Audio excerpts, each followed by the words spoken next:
Okay, good evening. तो start करते हैं। हाँ जी। अजीत, क्या बोल रहे हो तुम?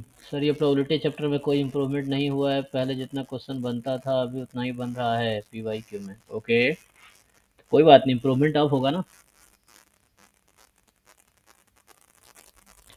हाँ हाँ, मतलब ओके, कोई प्रॉब्लम नहीं। तो बाकी बच्चे जो, अगर 80 बच्चे एडमिशन लिए तो कौन लोग हैं? हाँ अजीत, सो यू अनम्यूट करके बताओ ऐसा क्यों हो रहा है। अभी प्रीवियस ईयर क्वेश्चन मैं सॉल्व करवाऊंगा ना। कैसे इम्प्रूव होगा? जस्ट टेल मी।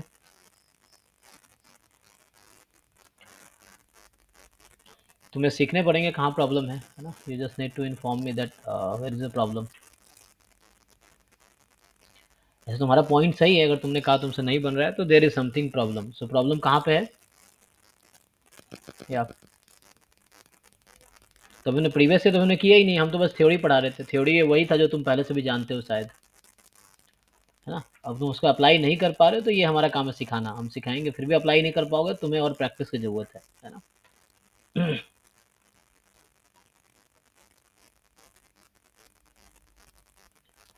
ऐसा नहीं है अनप्रेडिक्टेबल टॉपिक, ऐसा क्यों है? अनप्रेडिक्टेबल है। उसमें तुम प्रीवियस ईयर पेपर देखो, तुम्हें समझ आ जाएगा कि कितने लोग हैं, है ना। सॉरी, कितने आई मीन क्वेश्चंस आ रहे हैं, किस टॉपिक से आ रहे हैं। तो तुम उस तरह आइडिया लगा सकते हो वो चीज़ें।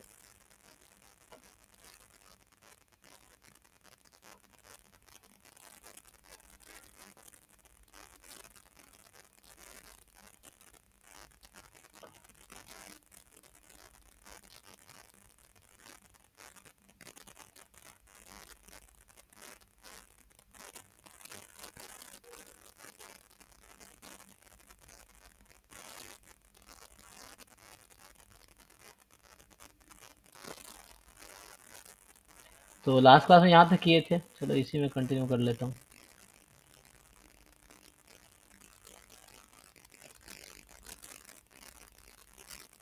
और जो भी बात है क्लियरली डिस्कस करो, है ना। जैसे अजीत ने कहा कि क्वेश्चन नहीं बन रहा है, so we can find the solution ना, कि उसका क्या वजह है ना। देखो, सबसे ज़्यादा तुम्हारा मेहनत डेवलप करेगा कोचिंग, किसी सक्सेस की गारंटी नहीं दे सकता है ना। वो चीज़ है। एनीवे, अजीत तुम अनम्यूट करके बताओ, तुमने कितने क्वेश्चन प्रैक्टिस किए? How many questions you tried? Sir PYQ का मतलब 20-25 क्वेश्चन ट्राई किए थे। कितने क्वेश्चन हुआ 20-25 में से? मतलब 20-25 में जो हो गया, बस 4-5 क्वेश्चन नहीं हुआ था। तो 4-5 नहीं हुआ तो बहुत अच्छा। फिर तो प्रैक्टिस है। तुम एग्जाम में अगर 20-25 में 4-5 नहीं हुआ तो 60 क्वेश्चन तुम तो 50 कर दोगे ऐसे ही। कम से कम 40 तो कर ही दोगे। 40 कर दोगे तुम, तुम्हारा टॉप 10 में रैंक आ जाएगा एग्जाम में, इतना अगर कर नहीं, दिए तो। पिछले बार भी ऐसे ही पीवाईक्यू बनाए थे, तो पिछले बार में जो मतलब बन रहा था वो बन रहा है, अभी भी जो नहीं बन रहा था वो अभी भी नहीं बन रहा। तो इसके पीछे क्या वजह है? सर तो मतलब ये है कि मतलब पॉवर्टी में पूरा केस, टोटल केस नहीं ले पा रहे हैं, हम्म बट वो गलत हो रहा है। तो नहीं बन रहा है, तुम्हें उसको बार बार प्रैक्टिस करने की जरूरत है। Revision is the most important thing. और तुमने इंटरव्यू देखे होंगे श्रुति के। श्रुति भी पहले दूसरे कोचिंग में करके आई थी, जैसे तुम आए हो, और इस बार हमारे कोचिंग में थी श्रुति, इसका 3rd रैंक आया था जैम स्टैट्स में। तो उसका तुमने अगर इंटरव्यू देखा होगा तो उसने यही कहा था कि पिछले सालों जब वो की थी उसके कितने नंबर, शायद उसके 25-26 नंबर आए थे उस साल, जब बीएससी में 3rd ईयर में थी वो। उसने ड्रॉप लिया, हमारे साथ तैयारी की, फिर उसके 60 नंबर आए ना, 60।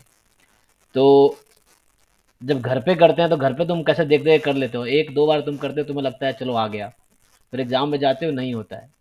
तो तुम प्रीवियस ईयर पेपर को 10 बार तुमने सॉल्व किया है? नहीं किया है। 10 बार तुम करके देखो, फिर 11वीं बार जब करोगे तुमसे होगा, है ना। तुम्हें पिछली बार जितना आता था उतना ही अभी आ रहा है। क्यों आ रहा है? क्योंकि तुमने एक बार किए होंगे, तुम एक बार में एक्सपेक्ट कर रहे हो कि तुम्हें सब आ जाएगा। और मेरे पास कोई जड़ी बूटी तो है नहीं कि मैं खिला दूंगा। मैं तुम्हारे साथ मेहनत कर सकता हूँ, तुम भी करो। और तुम मुझे सजेस्ट कर सकते हो कि ऐसे नहीं ऐसे कराइए, तो मैं उसके हिसाब से इम्प्रूव कर सकता हूँ। हाँ भाई, और कोई बोल रहा था कुछ, बताओ। कोई कुछ कह रहा था ना।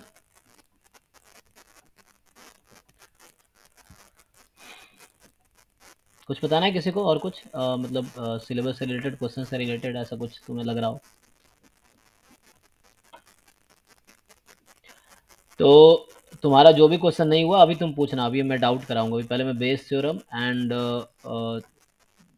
क्या है, थ्योरम ऑफ टोटल प्रोबेबिलिटी करा देता हूँ। जो भी मैंने थ्योरीज डिस्कस की है क्लास 12th वाली ही है, तो हो सकता है तुम जितने करते हो उतना तुम क्लास 12th में भी कर लेते, लेकिन इम्प्रूवमेंट नहीं हो रहा है, तो इसका वजह ये भी है कि तुमने प्रैक्टिस ज़्यादा नहीं की है। हम क्या है यहाँ पे, हम तुम्हारे हेल्प के लिए है ना, तुम मुझसे हेल्प मांग सकते हो, सर ये क्वेश्चन नहीं हुआ करके बताइए। जब मैं कराऊंगा तुम्हें आइडिया आएगा, अच्छा ऐसे सोचना था क्या।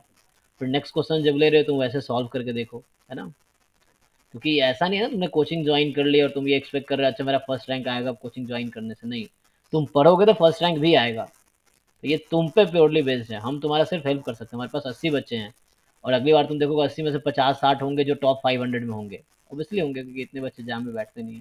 तो तुम क्योंकि मेरे से अपडेटेड हो तो इतना तुम कर ही लोगे कि तुम्हारे, क्योंकि क्या ही होता है रैंक, जैसे तुम्हारे अगर फॉर एग्जाम्पल तुम्हारे अगर 30 नंबर आ गए तो तुम्हारा रैंक अंडर 400 के अराउंड होगा। 30 मार्क्स बता रहा हूँ बात में, तो 30 मार्क्स से 400 बहुत बोल दिया, 200-250 के अराउंड रैंक होगा शायद, है ना। मतलब अगर 30 नंबर ले आए 100 में से तब, और तुम्हें अपना लेवल चेक करना है, जैम का पेपर उठाओ घर पे, 3 घंटा फोन बंद करके बैठ जाओ, मान लो एग्जाम में हो, तुम चेक कर लो तुम अभी कितने लायक हो, पहले खुद सॉल्व करो, 3 घंटा बैठो, आंसर सीट जैसे एग्जाम में करते हो वैसे ABCD लिख लो ऑप्शन, फिर उसके बाद आंसर की से मैच करो, देखो तुम्हारा अभी किस लेवल पे हो तुम, तुम्हारा क्या 30 नंबर आ रहा है, 35 नंबर आ रहा है, 40 नंबर आ रहा है। तो अभी पहले अपने आप को चेक कर लो किस लेवल पे हो तुम, वरना क्या होता है ना, हम पूरे साल गलत फहमी में जियोगे तुम, जब जैम दे के आओगे तो असलियत पता चलेगा कि तुमने कुछ पूरे साल में कुछ किया ही नहीं, बस तुम कोचिंग के भरोसे बैठे रहे। तो ये पूरा तुम्हारा मेहनत है, और मैं तुम्हें हेल्प कर सकता हूँ। कोचिंग हमने इसलिए स्टार्ट किया था तब भी कि हम बच्चों की हेल्प कर सके। पैसा कमाना सेकेंडरी है, वो तो कमाना ही है ना।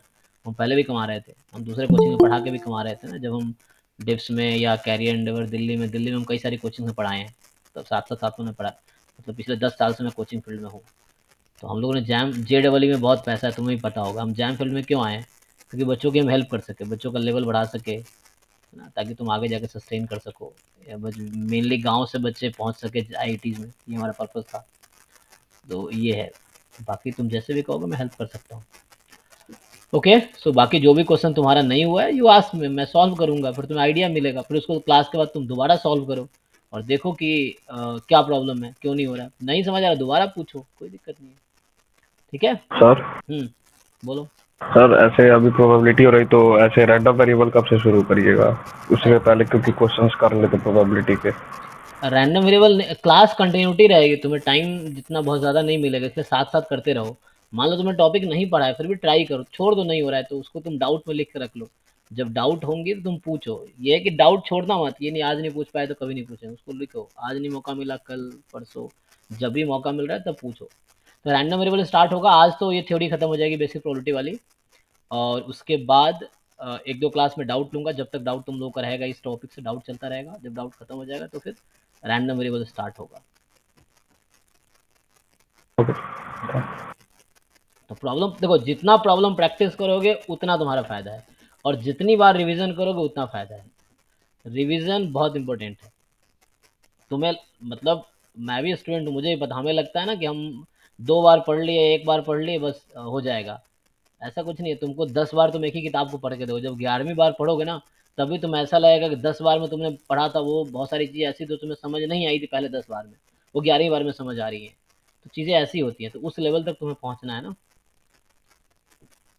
तो अगर मान लो जैसे अभी शुरू में तुमने, चलो तुमने जैसे अजीत ने कहा कि भाई 20-25 क्वेश्चन किए 4-5 नहीं हुए, तो बहुत अच्छा परफॉर्मेंस है। हमारे यहाँ ऐसे बच्चे भी है 20-25 ट्राई करेंगे, उसमें से 15-20 नहीं होगा, उससे 3-4 क्वेश्चन ही होंगे, लेकिन वो बच्चा बार बार कोशिश करेगा, पहली बार किया उसमें से मान लो 20-25 में से 3-4 ही हुए, फिर उसी को दूसरी बार ट्राई करो, वो 3-4 भर के 10-11 हो जाएगा, फिर तीसरी बार ट्राई करो, वो भर के, ऐसे है ना, कुछ तुम सीखते रहोगे ना हर बार, तो वो तुम्हारे अंदर कॉन्सेप्ट आती रहेंगी। मान लो एक टाइम ऐसा आएगा जब तुम 10वीं बार उसी पेपर को कर रहे हो, मतलब 10 बार एग्जाम्पल दे रहा हूँ, जरूरी नहीं 10 बार करना पड़ेगा, हो सकता है 5वीं बार में तुम उस लेवल तक पहुंच जाओगे, तुम्हें सारे क्वेश्चन कॉन्सेप्ट पता चल गया। तो मान लो तुम 5वीं बार जब कर रहे हो तुमने सारे क्वेश्चन कर लिए, अब क्या होगा, तुमने वो सारे क्वेश्चन कर लिए तो उससे रिलेटेड अब कभी भी तुम्हें कोई क्वेश्चन दिखेगा तो वो तुम्हें आएगा, है ना, ये चीज़ है। तो लोग इसलिए बोलते हैं ना कि एक बुक को 10 बार पढ़ना बेटर है 10 बुक को एक एक बार पढ़ने से, क्योंकि हर बुक अपने आप में परफेक्ट है, और एक बार तुमने पूरा बुक कवर कर लिया, मतलब बुक से मतलब सिलेबस से बात करें, एक बार तुमने पूरा सिलेबस कवर कर लिया, तुम्हें पूरा आइडिया है, अब उसी को बार बार रिवाइज करो, तो जितना रिवाइज करोगे उतना तुम डीपली चीज़ों को समझ पाओगे। फर्स्ट टाइम में तुम अपर लेवल पे हो, दूसरी बार पढ़ोगे उसको और गहराई से समझ पाओगे, तीसरी बार और बेहतर समझ पाओगे, ऐसे होगा। सो जितनी बार रिवीजन कर सकते हो उतना अच्छा है। ओके, और यस कुछ सर। किसी को? हाँ बोलो। वही था सर बात। और सर मतलब अभी प्रोबेबिलिटी के प्रीवियस ईयर नहीं प्रैक्टिस किया हूँ, तो उसको अभी कैसे करूँ? करो जब सिलेबस हो जाए, मैं खुद करा दूंगा। मतलब मैं अब पूरे तो क्वेश्चन नहीं करा पाएंगे, जो हमारे 56 क्वेश्चन उस पेज में है जो मैंने भेजा है। तो अगर मैं एक एक सॉल्व करूंगा तो उसमें बहुत टाइम लगेगा, क्योंकि मैं समझा समझाए करूंगा। तो 2 घंटे एक क्लास में मुश्किल से मैं 10 क्वेश्चन कर पाऊंगा। तो उसके लिए फिर उसमें 5 क्लासेस लग जाएंगी, या उससे भी ज़्यादा लग जाएंगी। तो ये है कि बेटर ये होता है तुम ट्राई करके आओ। मैं ओरली हाँ ये हेल्प कर सकता हूँ कि ऐसे ऐसे कर लो, ऐसे ऐसे कर लो। एक बार मैं डिस्कस कर दूंगा या आज ही कर देता हूँ। तो उससे ये होगा कि तुम्हें वो होगा कि ठीक है, पता चल गया कैसे करना है। नेक्स्ट टाइम तो सॉल्व करके आओ। अब मैं थोड़ा स्ट्रिक्ट पर्सन हूँ टीचिंग के मामले में। स्ट्रिक्ट इन द सेंस, जैसे अभी मैं होमवर्क दूंगा, तुम्हें सोल्यूशन स्कैन करके मुझे भेजना होगा। नहीं करोगे तो मैं तुम्हें क्लास नहीं करने दूंगा, तुम्हें फीस देकर मैं वापस भेज दूंगा। क्योंकि हमारा ऐसा कोई इंटरेस्ट नहीं है कि बच्चे ज़्यादा फीस बहुत ज़्यादा आएंगे। जो पढ़ेगा उन्हीं को पढ़ाएंगे।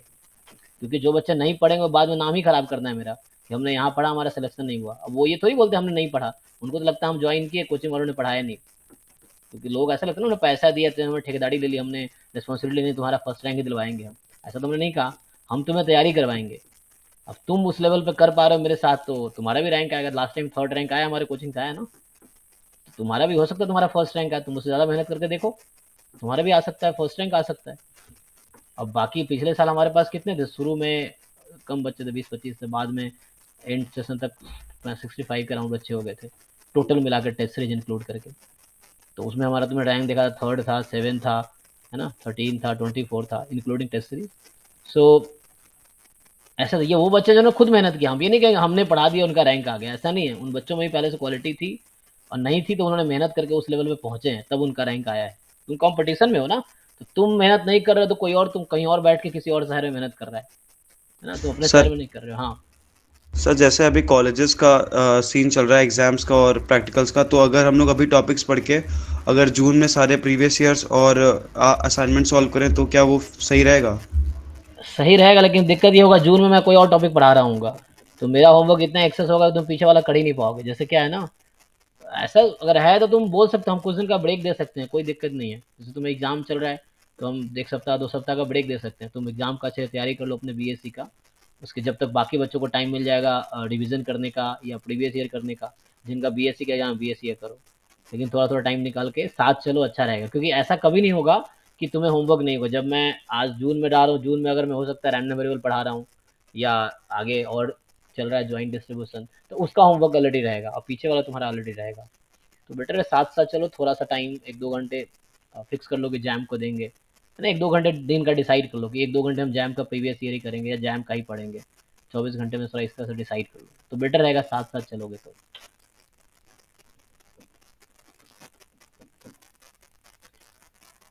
ओके, तो कोशिश करो, थोड़ा टाइम निकालो, है ना। मतलब ठीक है यार, कंप्रोमाइजेस थोड़े से बीएससी में कर रहे हो तो इसका भी बेनिफिट मिलेगा, वो चीज़ें हैं। मतलब थोड़ा सा है, लेकिन ठीक है। इस थोड़ा एक्स्ट्रा अफोर्ट दो, थोड़ा सोने का टाइम कम कर दो ना। 6 आवर्स स्लीपिंग इज ओके। मैं 5 से 6 घंटे सोता हूँ डेली। तुम मेरा अगर रूटीन जानोगे तो खुद ही शौक हो जाओगे। मैं इतनी सारी चीज़ें मैं एक साथ करता हूँ, पीएचडी चल रहा है, कोचिंग है, मतलब इतनी सारी कोचिंग से पढ़ाता हूँ मैं एक साथ। मतलब तुम जो सोच लोगे वो हो जाता है। मेरा मतलब ये है कि तुम अगर खुद को कन्विंस कर लेते हो कि तुम बीएससी और जैम एक साथ कर लोगे तो कर लोगे तुम। वैसा कुछ नहीं होगा कि लाइक तुम्हारा बीएससी सफ़र करेगा, ऐसा कुछ। थोड़ा एक्स्ट्रा एफर्ट देने पड़ेंगे तुम्हें। मैंने खुद ऐसे बहुत सारे काम ज़िंदगी में किए हैं जो तब इम्पॉसिबल से लग रहे थे, या मैं तुम्हें बताऊंगा तुम्हें लगेगा इम्पॉसिबल सा है। अब मैं भी एक ऑर्डिनरी लड़का तुम्हारे जैसा रहा हूँ, तुम लोगों में सही जो है उनके जैसा ही रहा हूँ। ऐसा नहीं कि हमने बहुत सारा कुछ किया है, और अभी भी ऑर्डिनरी ही हूँ। बस ये है कि तुम थोड़े डिसाइड कर लेते हो, नहीं तुम्हें ये करना ही है, तो फिर तुम पूरा एफर्ट दो, पूरा फोकस, तो फिर हो जाता है। तो मुश्किल कुछ नहीं है, ठीक है ना। तो कोशिश करो जैम, और जो लोग बीएससी में अभी करेंटली हैं, कोशिश करो जैम और बीएससी को एक साथ बैलेंस करो। अच्छा लगेगा जब तुम बीएससी जस्ट खत्म करोगे, तुम आईआईटी में पहुंच जाओगे, तो तुम्हें खुद भी अच्छा लगेगा, तुम जल्दी पहुंच गए। वो चीज़ है। ऐसे ज़्यादातर बच्चे ड्रॉपर्स होते हैं, है ना। लेकिन कोई दिक्कत, तुम पहुंच जाओगे। नहीं पहुंच पाए तो भी कोई दिक्कत नहीं। नेक्स्ट टाइम तुम्हें ये हेल्प करेगा कि तुम्हारे पास सारा आइडिया है, जैम का क्या प्रीवियस ईयर है, क्या सिलेबस है, कैसे तैयारी करते हैं, कैसे करना था, तो सब कुछ पता है। तो नेक्स्ट टाइम तुम्हारे लिए और आसान हो जाएगा क्लियर करना। मतलब बीएससी के बाद अगर ड्रॉप लेते हो तो, ठीक है।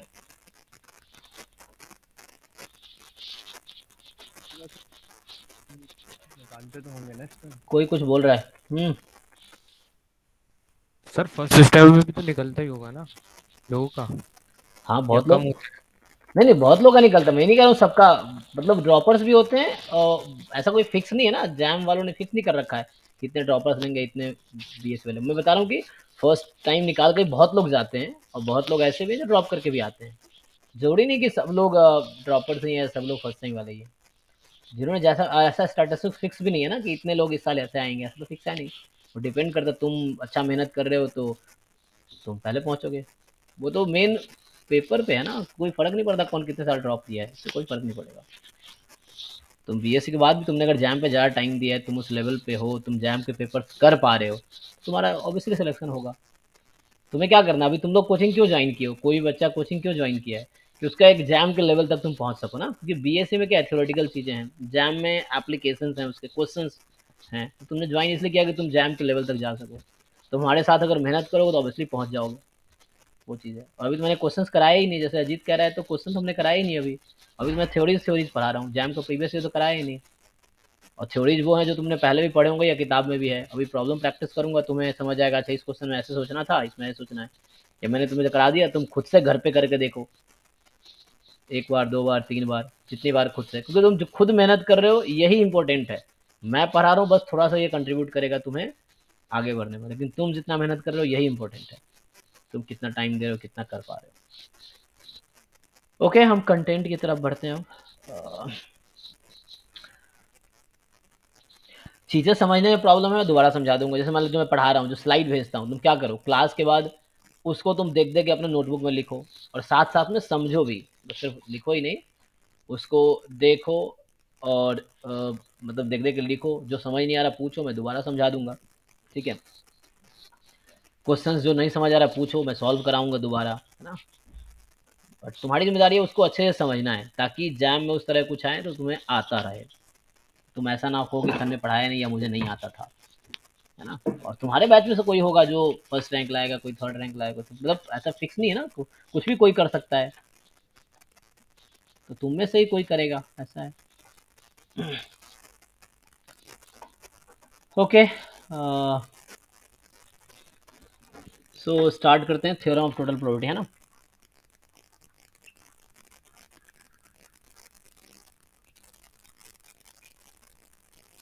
हमारी तरफ से कुछ कमी हो तो बताओ, हम जरूर इम्प्रूव करेंगे, है ना, वो चीज़ है।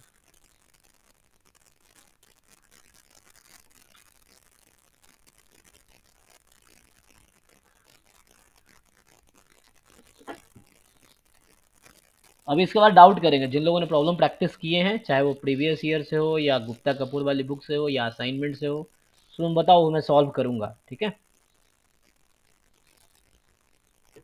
और नहीं समझ आएगा तो भी बताओ कि ये समझ नहीं आ रहा, मैं दोबारा कराएंगे। Okay sir, okay. ठीक है। और ऐसा नहीं कि हम लोग का लेवल नहीं, हम उस लेवल ना, हम खुद उस प्रोसेस से निकल के आए हैं, तो हम उस चीज़ से उन लोगों से बेटर है। मार्केट में बहुत सारी कोचिंग्स हैं जिनका खुद उनका जैम नहीं हुआ लेकिन वो पढ़ा रहे हैं, तो हम उनसे कहीं बेटर हैं, हमने खुद उस प्रोसेस को झेला है हम। और हम लोग पीएचडी कर रहे हैं, तो यहाँ से वहाँ उस प्रोसेस से निकल के आए जहाँ तुम जाओगे ना, तो उन चीज़ों का पता है हमें पहले, तो हमारी क्वालिटी में तुम कभी डाउट नहीं कर सकते। सो और स्पेशली मेरा तो मैं पिछले 10-12 साल से पढ़ा रहा हूँ, बता दूँ तो मैं जब 16-17 साल का था तब से मैं पढ़ा रहा हूँ, ट्यूशन फील्ड में हूँ, तो मेरा एक अलग अलग वो रहा है, जर्नी रहा है।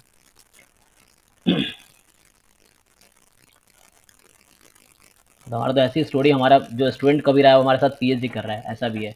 बॉम्बे में मेरा स्टूडेंट रहा है, मेरे क्लासमेट रहा है बॉम्बे में, तो ऐसा भी हुआ है ना, क्योंकि मैंने ड्रॉप्स लिए हैं। ओके, तो क्या करते हैं, स्टार्ट करता हूँ ना, theorem of total probability. Like देखो, मैं पार्टीशन कर रहा हूँ, ये सैम्पल स्पेस है, ओके, सैम्पल एस लिख दो या ओमेगा लिख दो। So this is sample space and assume करो ये E1 है एंड दिस इज E2, ऐसा ही E3, E4, E5 suppose, this is En। So these are events, and events क्या होते हैं, subset of sample space. So ये सैम्पल स्पेस पूरा, ये बॉक्स जो दिख रहा है वो सैम्पल स्पेस है, और E1, E2, E3, En these are events, subset हैं। यहाँ तुम देख सकते हो कि लेट E1 कॉमा E2, ठीक है, and dot dot dot En are events associated with, ठीक है, sample space omega, okay, such that बताओ अगर मैं पूछूं तुमसे क्या होगा, E I intersection E J is equal to what, 5. 5. Phi है ना, for all I different from J. And दूसरी रेस्ट्रिक्शन है, पहली तो ये रेस्ट्रिक्शन है, एंड दूसरी ये है कि E1 union E2 union dot dot dot union En, ये कितना होगा, सिंपल ओमेगा। स्पेस हाँ, summation sample of space omega, ठीक है। तो ये जो मैंने अभी स्टोरी लिखी है वो स्क्रीन पर दिख रहा होगा, इसको बोलते हैं पार्टीशंस ऑफ सैम्पल स्पेस, क्योंकि मैंने क्या किया है, सैम्पल स्पेस को n पार्ट में डिवाइड किया है। तो अगर तुम बुक पढ़ोगे तो वहाँ ऐसा हो सकता है डिफाइन किया हो कि like partition of sample space, तो हम बोलते हैं E1 E2 E3 En are partition of sample space omega. अब पार्टीशन है तो क्या होगा, अब एक ये तो इवेंट्स हो गए, एक नया इवेंट है, मान लो कैपिटल ए, लाइक दिस, ये जो मैं बना रहा हूँ इलिप्स टाइप का, सपोज ये जो है दिस इज ए। अब तुम्हें क्या होगा, तुम्हें पता है probability of E1, probability of E2, probability of E3, suppose पता है क्योंकि वो है ना पार्टीशन है। तो अगर तुमसे पूछेगा क्या प्रोबेबिलिटी है ए की, वो फाइंड करनी है हमें, है ना, थ्योरम ऑफ टोटल प्रोबेबिलिटी। अब ए की टोटल प्रोबेबिलिटी फाइंड करनी है मुझे, और हमें E1 के बारे में पता है, E2 के बारे में पता है, E3 के बारे में पता है, एंड सो ऑन En के बारे में पता है। तो so how will you find, हम क्या कर रहे हैं, अब आगे बोल रहा हूँ, let A B an event associated with, next week से हो सकता है मैं बोर्ड पढ़ाऊँ मंडे से, ठीक है, आज क्या है, फ्राइडे ना। So A B an event associated with sample space same है ना, सैम्पल स्पेस लाइक ओमेगा से एसोसिएटेड है। तो हमने ये बताया तुम्हें कि ये एक सैम्पल स्पेस है, और जो लोग 11-12 ढंग से पढ़ा होगा प्रोबेबिलिटी, जैसे अभी मैं जो पढ़ा रहा हूँ, तो वो इजीली रिकॉल कर पा रहा होगा, अच्छा ये वहाँ ऐसा था, तब मुझे उतना समझ नहीं आया था, क्योंकि मैं अपनी स्टोरी ही बता रहा हूँ। जब मैं जैम स्टैट की तैयारी करता हूँ, समझ, अच्छा 11-12 में रट्टा मार दिए थे फॉर्मूला हम, टोटल प्रोबेबिलिटी या बेस थ्योरम वाला, अब तुम्हें वो समझ आएगा। लेकिन जिन लोगों ने 11-12 भी ढंग से नहीं पढ़ा है, या उसके बाद तुमने तैयारी भी नहीं की है, तो अभी तुम फर्स्ट टाइम ही देख रहे हो, तुम्हें वही वाली फील आएगी जो 12th में आई थी।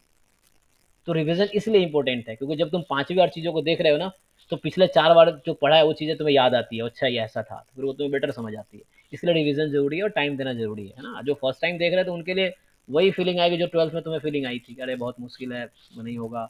तो जरूरी है तुम्हें बार बार इस पर काम करने की, फर्स्ट टाइम सबके लिए डिफिकल्ट होता है, फिर उस पर तुम जितना टाइम देते हो चीज़ें उतना आसान होती जाती है। ओके, सो लाइक हमने ये कहा कि E1 है, E2 है, E3 है, इस तरह से ये पार्टीशन है, and dot dot dot dot En, ठीक है, ये इवेंट्स हैं। हमने कहा कि एक इवेंट कोई ए है, लाइक ऐसा मैंने बना दिया कि ये ए इवेंट है। अब मुझे क्या करनी है, ए की प्रोबेबिलिटी निकालनी, मतलब ए की प्रोबेबिलिटी को लिखना है ई आईज के टर्म में, प्रोबेबिलिटी ऑफ ई आईज के टर्म में। ओके, तो कैसे फाइंड करोगे, तो इसमें मैं पहले हमने लास्ट क्लास में डिस्कस किया था conditional probability, multiplication rule of probability discuss किया था, इंडिपेंडेंस ऑफ इवेंट, ये 3 टॉपिक लास्ट क्लास में डिस्कस किया था, तो उसका यहाँ यूज होगा। ओके, हर चीज़ें कनेक्टेड है, तो लाइक जैसे तुम स्टार्टिंग से शुरू किए हो तो वो चीज़ें आगे यूज होती जाएंगी। अगर मैं 10वां लेक्चर ले रहा हूँ तो 10th लेक्चर में, पहले 9th लेक्चर में जो पढ़ाएं वो सब यूज हो सकता है, इसलिए मैथमेटिक्स या स्टैटिस्टिक्स में तुम्हें अपडेट रहना जरूरी है, क्योंकि वो सब कुछ कंटिन्यूटी में ना कनेक्टेड है। सो यहाँ पे क्या है, प्रोबेबिलिटी ऑफ ए फाइंड करनी है मुझे, ये ए मतलब जो मैंने इलिप्टिक फिगर या इस तरह बनाया सर्कुलर ट्रैक मान लो, तो उसका इवेंट प्रोबेबिलिटी निकालनी है। तो देखो हम क्या करेंगे अब, हाउ विल यू फाइंड, कोई बताओ। सर सर इंटरसेक्शन ले लेंगे सर, हाँ, इवेंट्स का जैसे ए ये, का। हाँ ये वाला पोर्शन दिख रहा है तुम्हें जो मैं कलर कर रहा हूँ अभी, इसका नाम क्या होगा, sir E1 intersection A. Right, ये होगा E1 इंटरसेक्शन ए प्लस, फिर सेकेंड पोर्शन तुम्हें अगला दिख रहा होगा जिसमें दूसरे कलर से करता हूँ। सो ये जो पोर्शन है देखो, इसको क्या बोलोगे, this is, sir E2 intersection है। हाँ E2 इंटरसेक्शन ए, इस तरीके से हम फाइंड कर रहे हैं। E2 intersection A and so on. Next portion होगा E3 इंटरसेक्शन ए। सो जो लास्ट पोर्शन है वो तुम्हारा होगा ये वाला जो पोर्शन है, this is EN intersection A, है ना। सो this is EN intersection A. अब हमने लास्ट क्लास में पढ़ा था मल्टीप्लिकेशन रूल ऑफ प्रोबेबिलिटी। मैं दिखाता हूँ। यस, सो ये तो इंडिपेंडेंस के क्वेश्चंस कर रहे थे हम।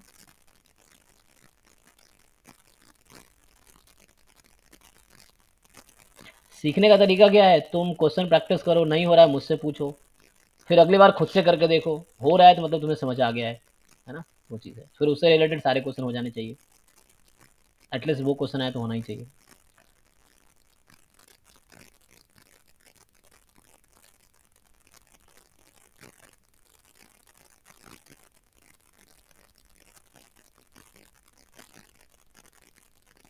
तो मैं इसकी बात कर रहा हूँ, दिस फॉर्मूला, ये देखो, या ये फॉर्मूला देखो। So probability of A intersection B in general can be written as probability of A into probability of B given A. इसको मैं वहाँ यूज करूंगा अभी, ये नीचे वाला फॉर्मूला जो है। Okay, so second, probability of A intersection B is equal to probability of A into probability of B given A.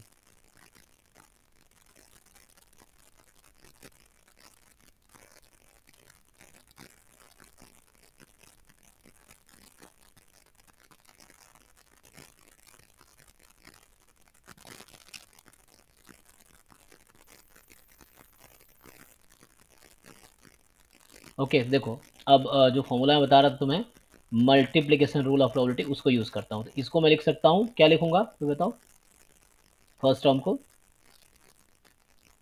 probability of E1 into probability of E1 given A. हाँ, है ना, probability of E1 into probability of E1 given A. Sir probability of A होगा given E1। एक minute, हाँ हाँ हाँ, you right. Yes sir. हाँ, क्योंकि हमने इंटरसेक्शन लिख रहा है ना, यू राइट।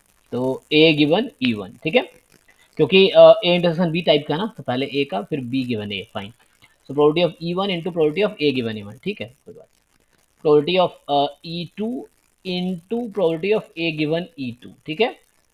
उसी फॉर्मूले से सेकेंड टर्म को ब्रेक किया एंड सो ऑन चलता रहेगा। इसी फॉर्मूले से लास्ट टर्म को ब्रेक करो, तो probability of EN into probability of A given EN।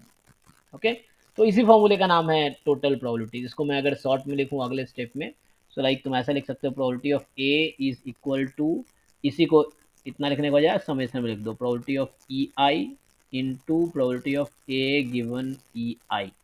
And I start हो रहा है 1 से और n तक जा रहा है, देखो यहाँ पे। सो आई पहले टर्म में 1 था और लास्ट में n तक गया, तो ये हो गया प्रोबेबिलिटी ऑफ दिस।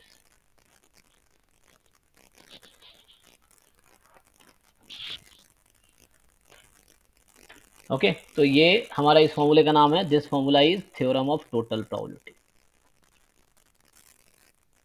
और ये तुम्हें फाइंड करना ही पड़ेगा, बेस थ्योरम है, डिनोमिनेटर होता है, जिन लोगों को पहले से पता है बेस थ्योरम उनको पता होगा, डिनोमिनेटर में ये यूज करते हैं, थ्योरम ऑफ टोटल प्रोबेबिलिटी, ठीक है। अच्छा, इस पे एक क्वेश्चन कर लेते हैं इसको समझने के लिए। ओके, जैसे ऐसे ही अपनी तरफ से मैं क्वेश्चन कर देता हूँ। जैसे क्वेश्चन है कि चलो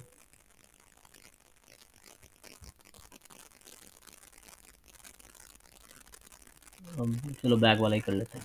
जैसे मान लो ऐसा है, 3 रेड एंड 4 ब्लैक टाइप का मान लो बॉल है, तो और 2 बॉक्स भी है इसमें, चलो 4 ब्लैक एंड 3 रेड, ठीक है। मैं इस तरह क्वेश्चन खुद ही बना रहा हूँ तो तुम थोड़ा समझ लो। सो लाइक ये फर्स्ट बॉक्स है, सेकेंड बॉक्स है, सो ये है one of the 2 box is selected at random, या ऐसे लिखो कि अ बॉल, ठीक है, from one of the box is selected at random, ठीक है, सेलेक्टेड एट रैंडम। तो बोल रहा हूँ, a ball from one of the box is selected at random, एक बॉल ड्रॉ किया किसी एक बॉक्स से, तब तुम्हें ये नहीं पता कि किस बॉक्स से ड्रॉ कर रहे हो, क्योंकि वो रैंडम है, like you have equal chances of selecting a box या बैग। तो अब बोल रहा है कि find the probability that the selected ball या ड्रॉन बॉल है ना, probability that ball drawn is red. Okay, अच्छा इस क्वेश्चन करने से पहले मैं थोड़ा पीछे तुम्हें ले जाता हूँ। जैसे सिंपल समझो इस क्वेश्चन में, और एक क्वेश्चन यहाँ लिखता हूँ, ये सेकेंड है ये फर्स्ट है। तो जरा सेकेंड क्वेश्चन में लिखता हूँ, जैसे मान लो एक ही बॉल मतलब 4 रेड और 3 ब्लैक मान लो, होगा कि a ball is drawn, so a ball is drawn from box, so find the probability that drawn ball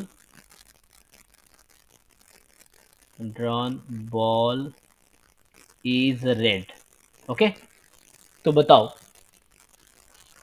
इसमें क्या प्रोबेबिलिटी है। देखो सिंपल, ये एक यहाँ पे एक ही बॉक्स है, दो नहीं है, तो ये तो बहुत इजी तुम्हारे लिए है ना कि लाइक तुम्हारे पास एक बॉक्स है या बैग है जिसमें 4 रेड और 3 ब्लैक बॉल है। अब एक बॉल ड्रॉ कर रहे हैं तो क्या चांस है वो रेड होगा, तो बताओ, ये तो बहुत इजी है 4/7। 4/7 सर। है ना। सो 4 रेड है आउट ऑफ 7, बहुत इजी है।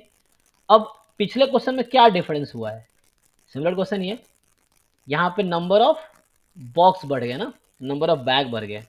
लाइक अब बोला कि एक हमने बॉल ड्रॉ किया एंड क्या प्रोबेबिलिटी है कि वो रेड आएगी। अब यहाँ प्रॉब्लम कहाँ होगी, सबसे पहले तो हम ये सोचेंगे ना कि कौन सा सर बॉक्स बॉक्स। कौन सा चुनना है एग्जैक्टली जी तो जी। यहाँ पार्टीशन बनते हैं, जहाँ सस्पेंस हो, जहाँ चीजें क्लियर ना हो, वहां पार्टीशन बनता है। पार्टीशन मतलब E1 लेंगे कि ओके मेरे पास दो चॉइस है ना, वो था ना E1 E2 E3 क्या था, इस पार्टीशन सैंपल स्पेस का। तो यहाँ क्या है कि शुरू में हमें एक बॉल ड्रॉ करना है, अब बॉल तो फर्स्ट बॉक्स में भी है सेकंड बॉक्स में भी है, तो पहले ये डिसाइड करना होगा कि कौन सा बॉक्स सेलेक्ट करना है। तो E1 इवेंट यहाँ लेंगे कि पहला बॉक्स सेलेक्ट करते हैं, E2 इवेंट लेंगे कि दूसरा बॉक्स सेलेक्ट करते हैं। ये हमारा एक दो है ना, यहाँ एक बॉक्स था तो यहाँ कोई प्रॉब्लम नहीं हुई डिसाइड करने में कि एक ही बॉक्स है, रेड निकालना है, रेड कितने देख लिया हमने।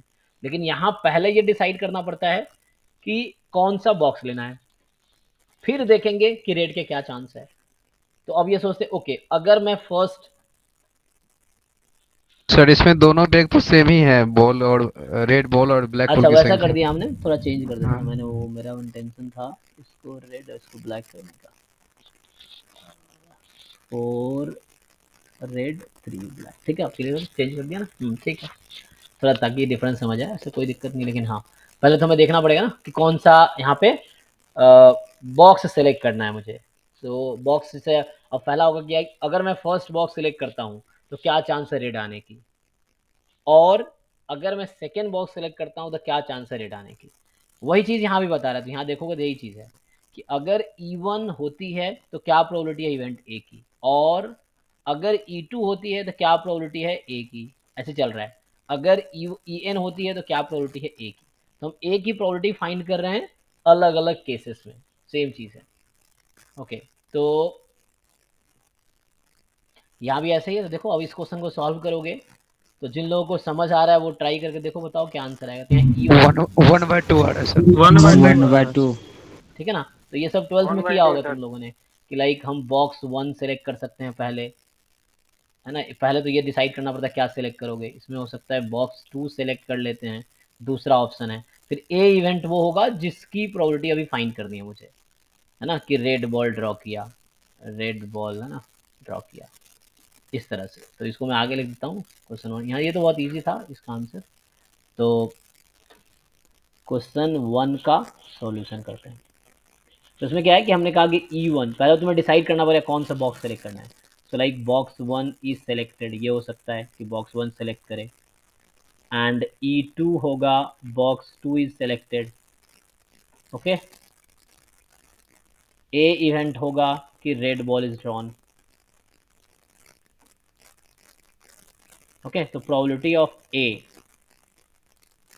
अब यहाँ पे क्या है फिर से वही ना, क्योंकि तुम्हें देखना है ना दो पार्टीशन थे। ओके, सो फॉर्मूला तुम्हें पता है बेस थ्योरम वाला, सॉरी टोटल प्रोबेबिलिटी वाला, कि अगर फर्स्ट बॉल सेलेक्ट करते हैं तो क्या चांस है कि रेड बॉल आएगा। देखो इसको जरा मतलब समझो कि suppose we select, what is the chance of selecting first box, and if we select, ये गिवन होता है ना, सो गिवन मतलब गिवन है कि if we select first box what is the chance that will get red ball, और probability of E2, E2 का मतलब है कि क्या चांस है कि हम सेकेंड बॉक्स सेलेक्ट करेंगे, एंड यहाँ पे मतलब है कि A गिवन E2, अगर सेकेंड बॉक्स तुमने सेलेक्ट किया so what is the chance of getting red ball. So different partitions में प्रोबेबिलिटी फाइंड करें, तो इसको जस्ट पुट कर लेते हैं अब।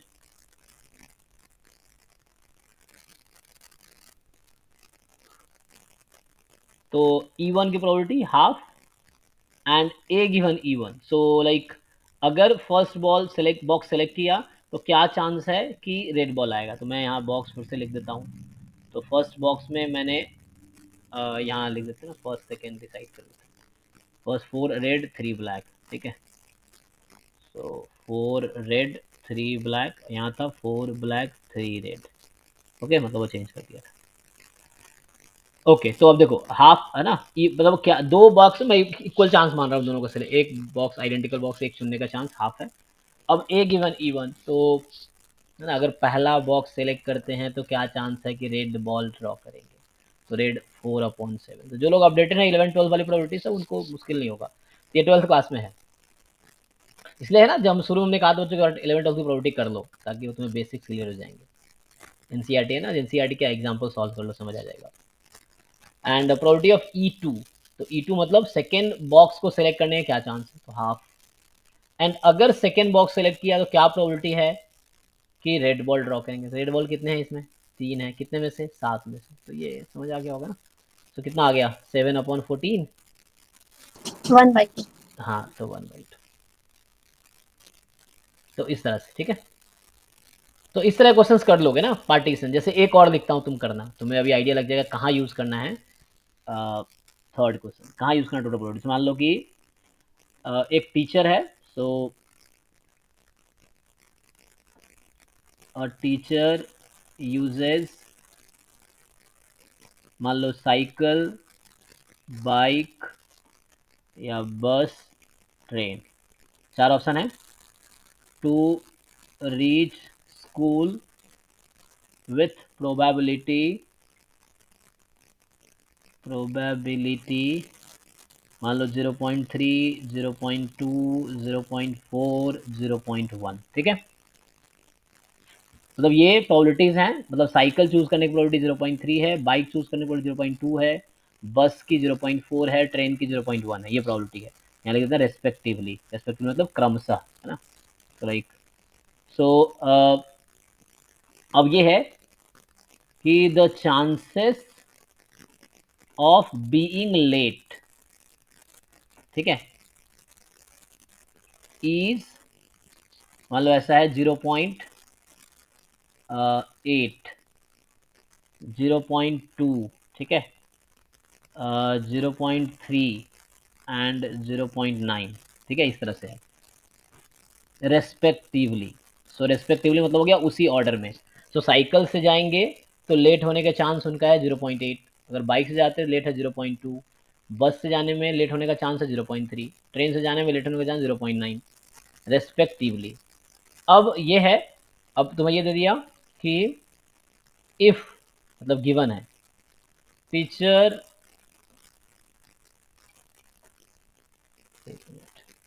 सो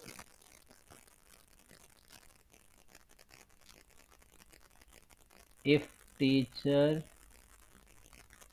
reach school late, तुम्हें बता दिया कि वो स्कूल लेट पहुंचते हैं। तो क्वेश्चन ये है find the probability that he or she used, जैसे मान लो ट्रेन। अच्छा एक मिनट, तो मैंने बताया क्यों, एक मिनट, क्योंकि ये मैंने वो कर दिया, हमें तो कुछ गिवन तो है नहीं यहाँ पे। तो एक मिनट थोड़ा चेंज करता हूँ क्योंकि ये क्वेश्चन बेस्ड थ्योरम पे बेस्ड हो जाएगा, लेकिन हमें टोटल प्रोबेबिलिटी पे करना है ना। तो यहाँ तुमसे ये पूछा जाएगा कि find the probability that, find the, क्योंकि कुछ गिवन ना, हम क्या यहाँ क्या फाइंड कर रहे थे, प्रोबेबिलिटी ऑफ ए फाइंड कर रहे थे, तो ए गिवन नहीं था। Find the probability that teacher reach late या reaches late in school. Sir 0.49 हो। ओके, तो बाकी लोग ट्राई करो, देखो समझ आ रहा है कॉन्सेप्ट की टोटल प्रोबेबिलिटी कैसे लगाना है। जैसे इसके हिसाब से 0.49 बोल रहे हैं। ओके, बाकी लोग वेरीफाई करो क्या ये करेक्ट है। तो तुम्हें कॉन्सेप्ट समझ आना चाहिए। सिर्फ लेट है सर या कोई ट्रेन कुछ दिया गया है? नहीं, देखो बस तुम्हें ये दिया है कि वो साइकिल चूज करेंगे, इसकी प्रोबेबिलिटी 0.3 है। बाइक चूज करेंगे, प्रोबेबिलिटी 0.2 है। ट्रेन चूज करें, बस चूज करेंगे, प्रोबेबिलिटी 0.4 है। जीरो ट्रेन का पॉइंट सही है 0.1 है। और जो सर उसी पहले से दिया था उसका, हम्म, पहले दिया था 0.4। 1 by 1। 0.49 सही है। बेस बेस थ्योरम वाले का भी निकालना है। नहीं, वो भी पढ़ाएंगे, अभी आगे करेंगे। तो अभी क्या कर रहे थे हम लोग, हमने बताया कि साइकिल से लेट होने का चांस 0.8 है, बाइक से लेट होने का चांस 0.2 है, बस से 0.3 और ट्रेन से 0.9 रेस्पेक्टिवली है, मतलब उसी ऑर्डर में जैसे ऊपर लिखा हमने। तो क्या प्रोबेबिलिटी है कि वो लेट पहुंचेंगे स्कूल में, ये पूछ रहा तुमसे। तो अब तुम्हें ये नहीं पता ना वो क्या यूज किए, तुम्हारे पास अब यहाँ सस्पेंस है, लाइक यहाँ पे ऑप्शंस हैं कि पहला हो सकता है वो साइकिल से गए होंगे, दूसरा ऑप्शन है बाइक से जा सकते हैं, तीसरा ऑप्शन है बस से जा सकते हैं, मतलब तीसरा बस से, चौथा ट्रेन से। तो ये चारों केस में तुम्हें फाइन करना पड़ेगा क्योंकि एक यहाँ चार पॉसिबिलिटीज है। तो वही पार्टीशन है एक्चुअली। तो तुम जैसे अभी अगर कराऊंगी दी है ना ई, लाइक ही यूज, पहला ऑप्शन था हमारे पास साइकिल, है ना। E2 हो सकता है सेकेंड ऑप्शन है बाइक। सर 0.85 है। ओके, चेक करते हैं, देखो फिर। E3 बस ऑप्शन है। E4 ट्रेन ऑप्शन है। ये चार ऑप्शन उनके पास है। ए है कि ही रीच लेट, इसकी प्रोबेबिलिटी पूछ रहा है। तो हमसे पूछा जा रहा है प्रोबेबिलिटी ऑफ ए, तो according to formula summation probability of E I, probability of A given E I, ठीक है। सो हमसे पूछा जा रहा है summation probability of E I into A given E I, मतलब अच्छा ये तो फॉर्मूला लिख दिया मैंने कि चार है ना, तो आई फ्रॉम 1 to 4 क्योंकि चार पॉसिबिलिटी है। अब देखो प्रोबेबिलिटी ऑफ E1, E1 का मतलब है क्या प्रोबेबिलिटी वो साइकिल चूज करेंगे, तो साइकिल चूज करने के चांस है 0.3, तो यहाँ होगा 0.3 एंड इंटू कर रहा हूँ। अगर उसने साइकिल चुना है E1, तो साइकिल चूज करने के बाद क्या प्रोबेबिलिटी है कि वो लेट पहुंचेंगे। सो 0.8। हाँ, तो यहाँ था 0.8। तो पहले तो ये देख रहे हैं कि साइकिल चूज करने के क्या चांस है, एंड अगर उसने साइकिल उन्होंने चूज किया है तो क्या प्रोबेबिलिटी है कि लेट होंगे, वो 0.8 था। Plus similarly next second possibility है बाइक, तो बाइक चूज करने का क्या चांस है, तो वो हमारे पास है 0.2। और अगर उन्होंने बाइक चूज किया है तो क्या प्रोबेबिलिटी है कि वो लेट होंगे, तो 0.2। 0.2 ही है। हाँ, 0.2 है। प्लस फिर क्या प्रोबेबिलिटी है नेक्स्ट है ना थर्ड, कि बस चूज करेंगे 0.4, तो बस चूज 0.4। अगर उन्होंने बस चूज किया तो क्या प्रोबेबिलिटी है लेट होने की, 0.3, है ना, तो ये 0.3। प्लस क्या प्रोबेबिलिटी है कि वो चूज करेंगे ट्रेन, 0.1, तो ये 0.1। मतलब ये इसको ओपन करके मैं लिख रहा हूँ ना, इसमें चार टर्म आएंगे, probability of E1 into A given E1 plus probability of E2 into probability of A given E2 plus and dot dot dot, मतलब चार टर्म आएंगे। सो हम फोर्थ टर्म पे है, तो ट्रेन चूज करेंगे, इसके चांस है 0.1, और अगर ट्रेन चूज किया तो लेट होने का चांस है 0.9, सो लाइक 0.9। अब इसको सिंप्लीफाई करो, क्या आता है, 0.49. ओके 49 85। कैलकुलेशन चेक करो अब क्या आ रहा है, 0.49। है ना। हाँ, Yes, sir. एक बार चेक कर लो सब लोग, ठीक है। थोड़ा ही है, वो कैलकुलेटर जैम में अलाउड रहता है, तुम घर पे भी प्ले स्टोर पे जाओ, फोन में सबके पास एंड्रॉइड फोन आजकल है, उसमें डाउनलोड कर लो गेट कैलकुलेटर, वही कैलकुलेटर उसमें अलाउड होता है, मतलब वो स्क्रीन पे ऑलरेडी रहेगा तुम्हारे पास। गेट कैलकुलेटर, गेट और जैम में सेम कैलकुलेटर है, गेट जैम सेम एग्जाम है। और अब तुम, जैसे तुम लोग को भी एडवाइस दूंगा, जब तुम जैम का फॉर्म भरते हो तो उसी टाइम पे गेट का भी फॉर्म आता है, तुम गेट भी फॉर्म भर दो, जैम भी भर दो, ठीक है। उससे क्या होगा, तुम्हारा सर एक्सपीरियंस बढ़ेगा। हाँ, सर गेट एमएससी के बाद देते हैं ना? हाँ, एमएससी के बाद देते हैं, लेकिन तुम अभी दोगे तुम्हारा कोई नुकसान नहीं है। मतलब सर अलाउ है ना सर? हाँ, अलाउड भी है। 3 साल जिसकी थर्ड ईयर, जिन्होंने थर्ड ईयर में है वो अप्लाई कर सकता है, तो अलाउड भी है। ठीक है सर, ठीक है। और उसका फ़ायदा ये है आजकल कि गेट का स्कोर 3 साल तक वैलिड है, तो अगले 3 साल तक तुम कहीं यूज़ भी कर सकते हो। और एक दो जानकारी के लिए और चीज़ बताऊँ, गवर्नमेंट जॉब्स बहुत सारी निकल रही हैं जिसमें गेट स्कोर मांगते हैं। जैसे अभी आया हुआ है असिस्टेंट डेटा एनालिसिस का post, government of ministry of railways में, तो उनमें गेट 2022 स्टैट्स जिन्होंने दिया वही अप्लाई कर सकता है, तो सर ऐसा भी पैकेज है। क्या है? वो तुम्हें देखना पड़ेगा। सर एक हाँ सर एक नई जॉब आई है, हम न्यूज़पेपर में पढ़ रहे थे। चीफ डेटा हाँ एनालिस्ट कुछ की है हाँ, सर। चीफ तो डेटा ऑफिसर सर हर डिस्ट्रिक्ट में होगा, कब याद एग्जैक्टली आया। exactly. तो उसमें क्या है कि स्टैटिस्टिक्स में गेट दिया हो या कंप्यूटर साइंस में दिया हो, दोनों फॉर्म वही लोग भर पाएंगे, फिर उनमें से सिलेक्शन होगा। तो इस तरह से भी होते हैं। अभी एमएनसीज भी, जो कुछ प्राइवेट कंपनीज, मतलब जो मल्टीनेशनल कंपनीज हैं, वो भी गेट स्कोर पे जॉब देती हैं।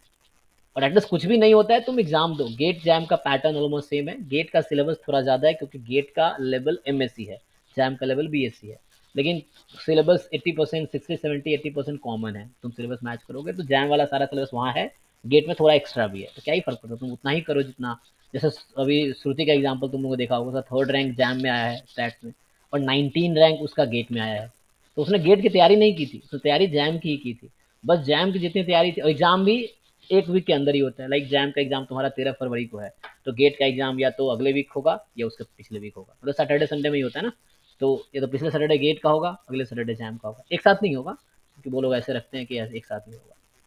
तो वो एक वीक में ही होता है। फॉर्म भी लगभग एक साथ ही आता है जैम गेट का, और एग्जाम भी लगभग एक साथ ही होता है। तुम जैम की प्रिपरेशन कर रहे हो तो उसमें तुम्हारा गेट का प्रिपरेशन भी हो रहा है। और मार्क्स कितने थे? श्रुति के रैंक 19 थे गेट में, और मार्क्स कितने थे उसके? मार्क्स आई थिंक 30 थे, 30 गेट में, और जैम में 60 थे। तो 60 मार्क्स पे जैम में थर्ड रैंक आया था, और गेट में 30 मार्क्स पे 19 रैंक आया था। तो मतलब जैम की तैयारी में तुम्हारी गेट की तैयारी हो जाएगी, तो देने में कोई नुकसान नहीं है, ठीक है। कहीं ना कहीं तुम्हारा सर कॉन्फिडेंस बढ़ाएगा। सर गेट में सर एक तो मतलब एडमिशन मिलता है सर, और क्या कहाँ यूज होता है गेट गेट प्राइवेट का? सेक्टर कंपनीज हैं, उसमें मांगती हैं। जब तुम अप्लाई करोगे तो वो गेट स्कोर मांगती हैं कुछ। जैसे ओ एन जी सी हैं, oil and natural gas limited something नाम है ना, ओ एन जी सी, जो पब्लिक अंडरटेकिंग जी जी। कंपनीज है। तो वो गेट पे जॉब देती हैं, स्पेशली कंप्यूटर साइंस और बाकी मतलब बीटेक वुटेक वालों को अच्छा देती है। अब हो सकता है स्टैट्स में भी शुरू हो, अभी तो गेट स्टैट 2-3 साल पहले तो शुरू हुआ है, पहले गेट स्टैट होता ही नहीं था, अभी शुरू किया उन्होंने। ये है। फिर गवर्नमेंट जॉब में बहुत सारी जो जो क्योंकि स्टैटिस्टिक्स में बहुत सारा फील्ड है, उसका कंप्यूटर साइंस में भी यूज़ है, बहुत सारी फील्ड में उसका यूज़ है, मैनेजमेंट में भी है। तो उसके हिसाब से गवर्नमेंट वैकेंसीज भी आ रही है जहाँ वो स्कोर मांग रहे हैं। कुछ स्टैटिस्टिक्स वालों के लिए अलग से सेपरेट जॉब आता है ना, तो उसमें तुम यूज़ कर सकते हो। और बाकी तुम एमटेक, एमएससी के बाद तुम्हारा मन है एमटेक करने का, जैसे अभी आईआईटी खड़गपुर में एक कोर्स है MTech in computer science and data processing, maths department ही कराती है। तो उसमें तुम गेट दे के, चाहे गेट मैथ या गेट स्टैट्स या गेट कंप्यूटर साइंस, तो ये लोग रिस्ट्रिक्शन नहीं लगाते, उसके थ्रू अप्लाई कर सकते हो। तो मोस्टली गेट मैथ वाले आते हैं, तो एमएससी करके गेट मैथ या गेट स्टैट्स लेके भी आ सकते हो मतलब। तो उसमें आके तुम एमटेक करो, एमटेक के बाद भी अच्छा जॉब अपॉर्चुनिटीज़ हैं। पीएचडी गेट के थ्रू कर सकते हो, ठीक है। तो प्राइवेट सेक्टर में अपॉर्चुनिटी है, गवर्नमेंट सेक्टर में है, एमटेक कर सकते हो, पीएचडी कर सकते हो गेट के थ्रू। गेट फेलोशिप देगी पीएचडी में तुम्हें 31,000 के अराउंड पर मंथ। एमटेक करोगे उसमें मिलती है शायद 12-15 हज़ार पर मंथ, एमटेक में फेलोशिप मिलती है गेट के थ्रू। तो ये सब है।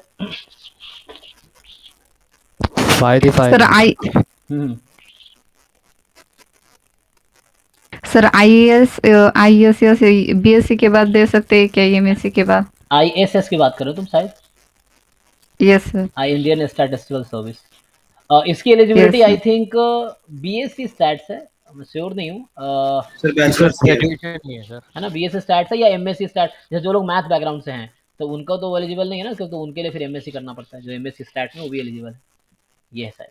तुम एक बार वेबसाइट पे देख सकते हो, हाँ आईएसएस दे सकते हो। तो मतलब एक बार तुम सर देख, लेकिन दोनों के लेकिन लिए सर सर, प्रोफेशनल भी और 95% सिविल। देते होंगे जो मास्टर्स कर रखे होते क्योंकि हैं, मतलब क्योंकि सिलेक्शन उनका होता है। राइट, क्योंकि क्वेश्चन लेवल एमएससी लेवल का है। जो आईएएस में क्वेश्चंस आते हैं उनका लेवल एमएससी है, तो इसलिए ज़्यादातर बच्चे वही लोग हैं जो एमएससी करके वहाँ देते हैं एग्जाम, तो उनका ही होता है मतलब एमएससी वालों का। तो ये सर जैसे वो सर सब्जेक्टिव पेपर है तो उसमें प्रूफ वगैरह ही आते होंगे। हाँ, तुम प्रीवियस ईयर देख सकते हो, आते हैं साइट पे। पहले 2 ऑब्जेक्टिव होते हैं, जैम सिलेबस होता है उसमें, हम्म। सेकंड 2 में 4 पेपर होते हैं सब्जेक्ट ना, 2 ऑब्जेक्टिव है, अगले 2 सब्जेक्टिव है। हाँ 4। सर इस एग्जाम के सिलेबस पर दे सकते हैं क्या, मतलब क्लियर कर सकते हैं क्या आईएएस? हाँ कर नहीं, सकते हो एक बार पॉसिबल सिलेबस नहीं है, देख के। जैम के सिलेबस में पॉसिबल मतलब नहीं। कुछ सब्जेक्ट एक्स्ट्रा हैं, मतलब जैम वाला सिलेबस तो है कुछ पार्ट, लेकिन कुछ एक्स्ट्रा सब्जेक्ट इसमें सर पढ़ने लेकिन फिर पड़ेंगे। उसमें जर्नल स्टडीज भी आ जाएगी ना, हिस्ट्री भी आ जाएगी, ये सब भी पढ़ना पड़ता है। हाँ उसके उसमें यस सर, ये भी। पासिंग इंग्लिश और तुम्हें जीएस थोड़ा सा इंग्लिश और पढ़ना पड़ेगा। जनरल स्टडीज के 2 उसमें तो पेपर होते पासिंग हैं। क्राइटेरिया होता है, अगर उसमें 20 या 30 और टॉपर के भी इसमें 25-30 नंबर ही होते हैं 100 में से। मेजर फोकस स्टैट्स पे ही होता है। हाँ लेकिन क्वालिफाई करना पड़ता है वो शायद, लेकिन जो जीएस होता क्वालिफाई है। प्रीलिम्स की तरह है वो। हम्म। लेकिन मतलब हेल्प ही करेगा तुम्हें। अभी तुम पहले एमएससी कर लो, एमएससी के बाद देना, या एमएससी के दौरान प्रिपरेशन कर सकते हो, क्योंकि एमएससी का जो सिलेबस है वही आईएसएस का सिलेबस है, उसी से सर एमएससी पढ़ना बैच पड़ेगा। हमारे कॉलेज से रैंक 1 आई थी इस बार इसमें आईएसएस में। अच्छा अच्छा। वाह, 2022 में ही। तुम्हारा कॉलेज कौन सा तो है? सर एएमयू से। अच्छा अलीगढ़ में। हाँ वहाँ से बहुत सारे बच्चे करते हैं एमयू से। हाँ सर लास्ट ईयर निपुण जैन मेरे कॉलेज से था, आईआईआर 1 तुम्हारा कॉलेज केएमसी। कौन सा है? केएमसी। ऐसा है, दिल्ली यूनिवर्सिटी। ओके हाँ वहाँ से ही बच्चे करते हैं। गेट स्टार्स के थ्रू कितने आईआईटी मिल जाते हैं? गेट स्टार्स के थ्रू एमटेक तुम्हें देखना पड़ेगा कहाँ कहाँ एलिजिबिलिटी चेक करनी पड़ेगी। जैसे एक तो खड़गपुर में मिल जाएगा तुम्हें MTech in sir computer science, data IISER science. Mohali में एक कोर्स एमटेक डेटा एनालिटिक्स करके शायद। मतलब तुम्हें ऑनलाइन जाके चेक करना पड़ेगा, ऑनलाइन किस को क्या क्या एलिजिबिलिटी होती है ना, तो उसमें लिखा होता है कि बीएससी में इतने मार्क्स चाहिए, एमएससी में इतने मार्क्स चाहिए, और ये गेट सर होना गेट चाहिए। से कोई ऐसा मास्टर पोस्ट ग्रेजुएट कोर्स है जो सीधा बीएससी के बाद ले सके हम लोग? नहीं actually get 4 year degree course मांगता है ना, या तो बीटेक हो तुम्हारे पास, या 3 साल हम ग्रेजुएशन किए तो हमें 4 साल का डिग्री चाहिए, तो उसके लिए एमएससी करना पड़ता है। तो मतलब मतलब एमएससी सर जैसे जो अब तो पी अब नेक्स्ट तो ईयर से जूनियर्स आ रहे हैं हाँ उनकी डिग्री 4 साल की होने जा रही है, हाँ तो तो हम वो लोग उसमें एलिजिबल है। वो एलिजिबल होंगे, तो वो सीधा बीएससी के बाद एमटेक कर सकते हैं कर मतलब? सकते हैं, क्योंकि 4 ईयर डिग्री चाहिए उनको। हाँ ओके हम सर। नहीं कर सकते हैं सर, हाँ हम ऐसे नहीं कर सकते क्योंकि हमारा 3 साल। 3 ईयर है तो। हाँ 3 ईयर वाला नहीं कर सकते, वो है तो वो इम्प्रूव करेंगे एलिजिबिलिटी। अभी जैसे लिखा होता है बीटेक या एमएससी, ऐसा लिखा होगा बीटेक/एमएससी बीई। तो ठीक है, तो आगे बढ़ते हैं। तो हमने भी क्या देखा, थ्योरम ऑफ टोटल प्रोबेबिलिटी। इसमें यह है कि पार्टीशंस हैं, एंड देन उस पार्टीशन के अंदर तुम्हें उस इवेंट ए की प्रोबेबिलिटी निकालनी है ना, कि ई1 की क्या प्रोबेबिलिटी है, देन अगर ई1 हैपन होता है तो ए की क्या प्रोबेबिलिटी है, क्योंकि ए की टोटल प्रोबेबिलिटी फाइंड करनी है, इसलिए इसका नाम है थ्योरम ऑफ टोटल प्रोबेबिलिटी। अब नेक्स्ट क्या इसी से रिलेटेड है, बेस थ्योरम। तो ये बहुत बेसिक चीज़ है, क्योंकि ये 12th में भी था, बीएससी में तुमने पढ़ा होगा, अभी भी पढ़ रहे हो, फिर भी देख लेते हैं एक बार ना। सो बेस थ्योरम,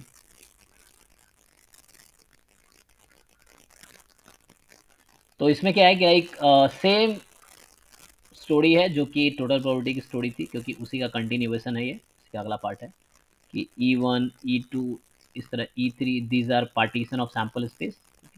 En ये पार्टीशन है सैम्पल स्पेस का, एंड मतलब EI इंटरसेक्शन EJ, जैसे मैंने बताया था। पार्टीशन का मतलब ये है कि किसी भी उसका इंटरसेक्शन लेंगे तो ना, EI intersection EJ, this is sorry empty ना, फाई कुछ common now for all I different from J, and union of all EIs if you take, तो it will be sample space, है ना, ये कंडीशन है। इसको बोलते हैं, तो हम क्या लिखेंगे, लेट ये जो इवेंट्स हैं E1 E2 and En, so these are partition of sample space omega, and जैसे लिखा था हमने कि let A B an event associated with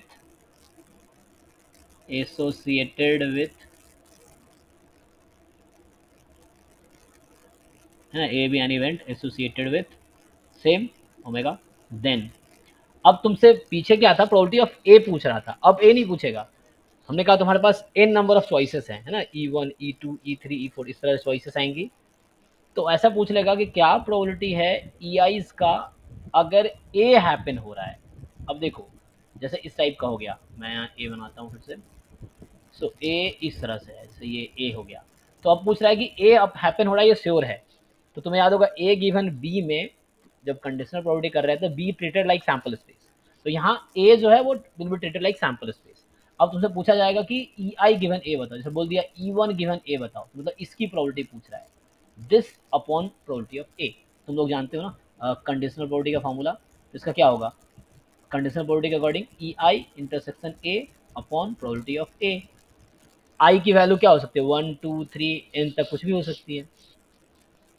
so probability of E I given A upon this, but इसको थोड़ा extend करते हैं last चीज़ तक पहुंचने तक।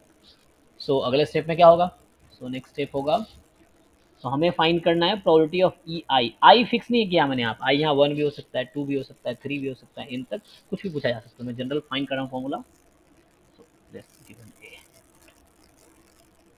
Given A, so probability of E I given A upon probability of A, तो इसको calculate करोगे, so probability of E I into probability of A given E I upon probability of A. और A का probability explicitly लिखना चाहो, जो हमने पीछे लिखा था ना, summation probability of E I into probability of A given E I, या थोड़ा यहाँ अगर तुम्हें आई में प्रॉब्लम आ रहा हो तो इंडेक्स चेंज कर दो, के कर दो, कोई दिक्कत नहीं है, के फ्रॉम, या ऐसा होता मैं तुम्हें यहाँ आई रखते हैं, तो कैसे भी कर लो, क्या ही फर्क पड़ता है। जैसे देखो मैं यहाँ आई लिखता हूँ और उसको चेंज करता हूँ, आई फ्रॉम 1 to n, क्योंकि ये वैसे लिखा था, यहाँ मैं के कर देता हूँ। सपोज ये के है, दिस इज के, दिस इज के, एंड सपोज दिस इज के एंड दिस इज के इज वन ऑफ द, तो के की वैल्यू हो सकती है 1 to n तक कुछ भी हो सकती है, ठीक है। तो ई के मतलब या तो E1 E2 E3 En में से कोई एक होगा,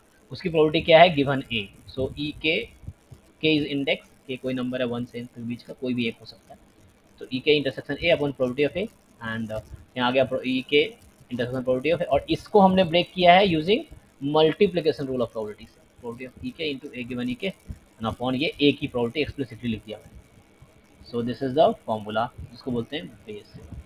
सो probability of E K given A, okay. ऐसे कोई बच्चा कहीं से B S C M S C कर रहा हो, तुम आई एस एस निकाल सकते हो, जरूरी नहीं कि आई आई टी से करोगे तभी या किसी यूनिवर्सिटी से किया, वो तुम्हारी मेहनत है ना, क्वालिटी देखती है वो, डिग्री थोड़ी देखते हैं वो लोग, डिग्री नहीं देखते, वो क्वालिटी देखते हैं। जैसे मोस्टली नॉन आईआईटीएंस ही होते हैं उसमें, हाँ, ऐसे ऐसी चीज़ें हैं। कि बाकी यूनिवर्सिटीज में थ्योरेटिकल सिलेबस होता है, आईआईटी में थोड़ा अप्लाइड होता है। मतलब चीज़ों को लोग जनरलाइज कर लेते हैं ना, पिछला वाला ऐसा था तो हम वैसे ही होंगे तभी होगा, ऐसा जरूरी तुम नया एक्सेप्शन बना सकते हो, तुम्हें खुद पे बिलीव करना होगा। तुम एक अब तक वैसा मान लो नहीं हुआ है, तो हम लोग क्या अज्यूम कर लेते यार ऐसा हमारे जैसे तो कोई पहले था ही नहीं कोई, तो हमें फिर लगने लगता है अच्छा हमारा तो होगा नहीं। लेकिन तुम उल्टा सोचो ना कि लाइक हो सकता है तुम फर्स्ट पर्सन हो जो वैसा क्रिएट कर दो, तो आगे तुम्हारे बाद फिर तुम्हारे जैसे लोग कर पाए, है ना। तो you may be the first person of your kind, जरूरी नहीं तुमसे पहले तुम जैसे लोग किए हो, नहीं किया है तुम क्रिएट कर दो ऐसी चीज़।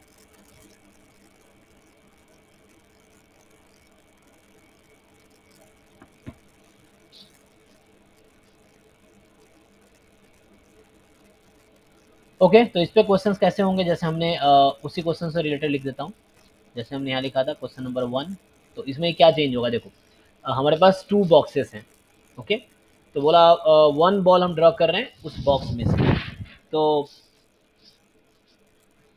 1 ball is drawn from one of the box, तो बॉक्स फिक्स नहीं है, तो E1 E2, E1 हो गया बॉक्स 1, E2 हो गया बॉक्स 2, एंड वहाँ बता तुमसे पूछ रहा था इस क्वेश्चन में, फर्स्ट क्वेश्चन में कि what is probability that the drawn ball is red. अब क्या होगा, अब तुम्हें बता देगा वो कि चलो इफ द जो बॉल तुमने ड्रॉ किया वो रेड है, तो क्या प्रोबेबिलिटी है, तो रेड है, तो रेड तो भाई फर्स्ट बॉक्स से भी आ सकता है, सेकंड बॉक्स से भी आ सकता है। उसने कहा एक बॉल तुमने ड्रॉ किया किसी एक बॉक्स में से, अब वो रेड है तुम्हें बता दिया, तो तुम्हें कैसे पता वो रेड फर्स्ट बॉक्स का है या सेकंड बॉक्स का है, तो अब तुम्हें वो डिसाइड करना है कि what is the probability that that ball is taken from box 1, या पूछ लेगा what is probability that that ball is taken from box 2। सो है ना, E1 E2 है हमारे पास, अब ए रेड है, तो क्या प्रोबेबिलिटी है वो E1 से आया, जैसे यहाँ तुम इजीली रिलेट कर पाओगे ना। जैसे मैं एक क्वेश्चन लिखता हूँ उसी से रिलेटेड फिर से, जैसे मान लो चलो इसको सर एक मिनट सर रिपीट कर देना सर उसको, थ्योरी को। हाँ देखो यहाँ मैं तुमसे दो के लिए बात कर, देखो ये E1 है, ये E2 है। अब ये जो सर्कल बना रहा हूँ वो हमारा A है, सर्कल बना रहा हूँ A है। अब तुमसे क्या पूछा जा रहा है, यहाँ पूछा जाएगा मान लो probability of E1 given A।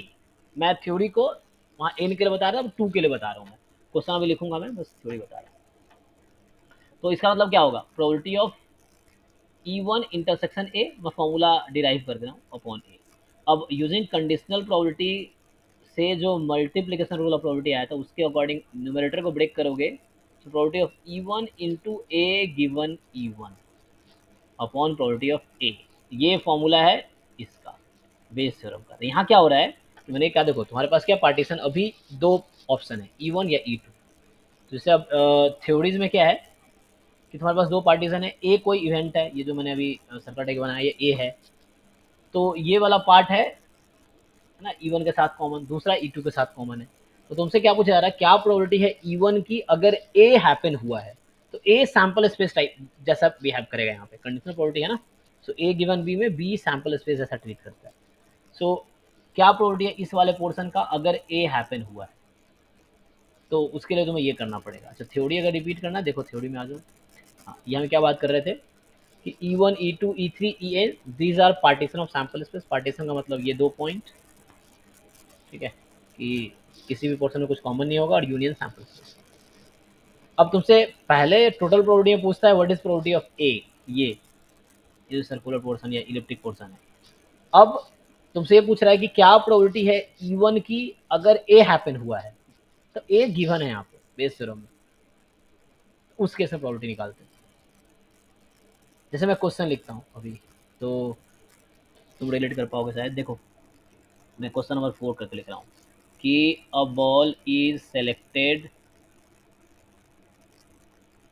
From one of the box, है ना, and is found to be red. So find the probability that it was drawn from box 2। Okay, ये है। जैसे अब हम दो बॉक्स हमने अभी पहले डिस्कस किया है, चलो 4 रेड 3 ब्लैक या 4 ब्लैक 3 रेड, ठीक है ऐसा। ओके, तो यहाँ क्या हो रहा है, अब यहाँ तुमसे पूछ रहा है, ऐसा मैं उस तरफ समझाऊँ, ये सैम्पल स्पेस बना रहा हूँ। सो हमने दो पार्ट में डिवाइड किया, E1 E2 दो ऑप्शन है ना।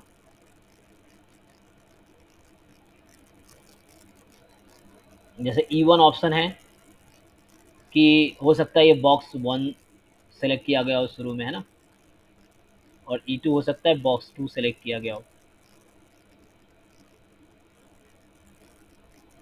ओके, एंड ए है जो गिवन था यहाँ पे बेस थ्योरम में, drawn ball is red. Okay, so बताओ तो अब क्या पूछा गया, देखो यहाँ पूछा क्या गया है, तुमसे पूछा है कि 3/7 होगा सर। ओके, तो हमसे पूछा हमसे कि एक बॉल ड्रॉ किया हमने और वो रेड आया, तो हमें बता दिया कि रेड आया।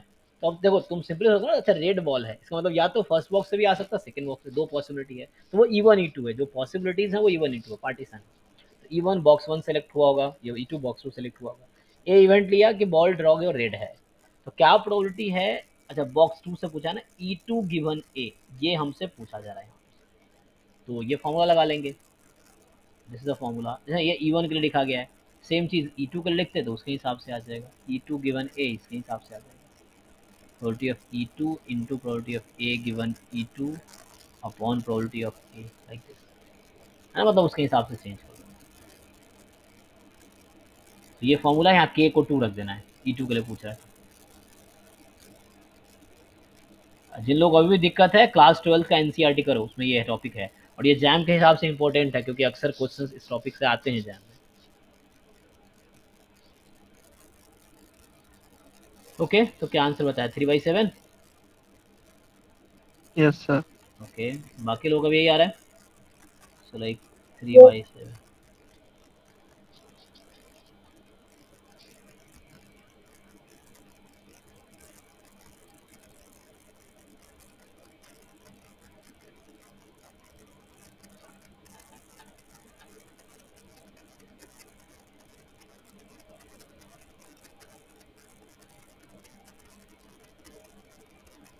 ओके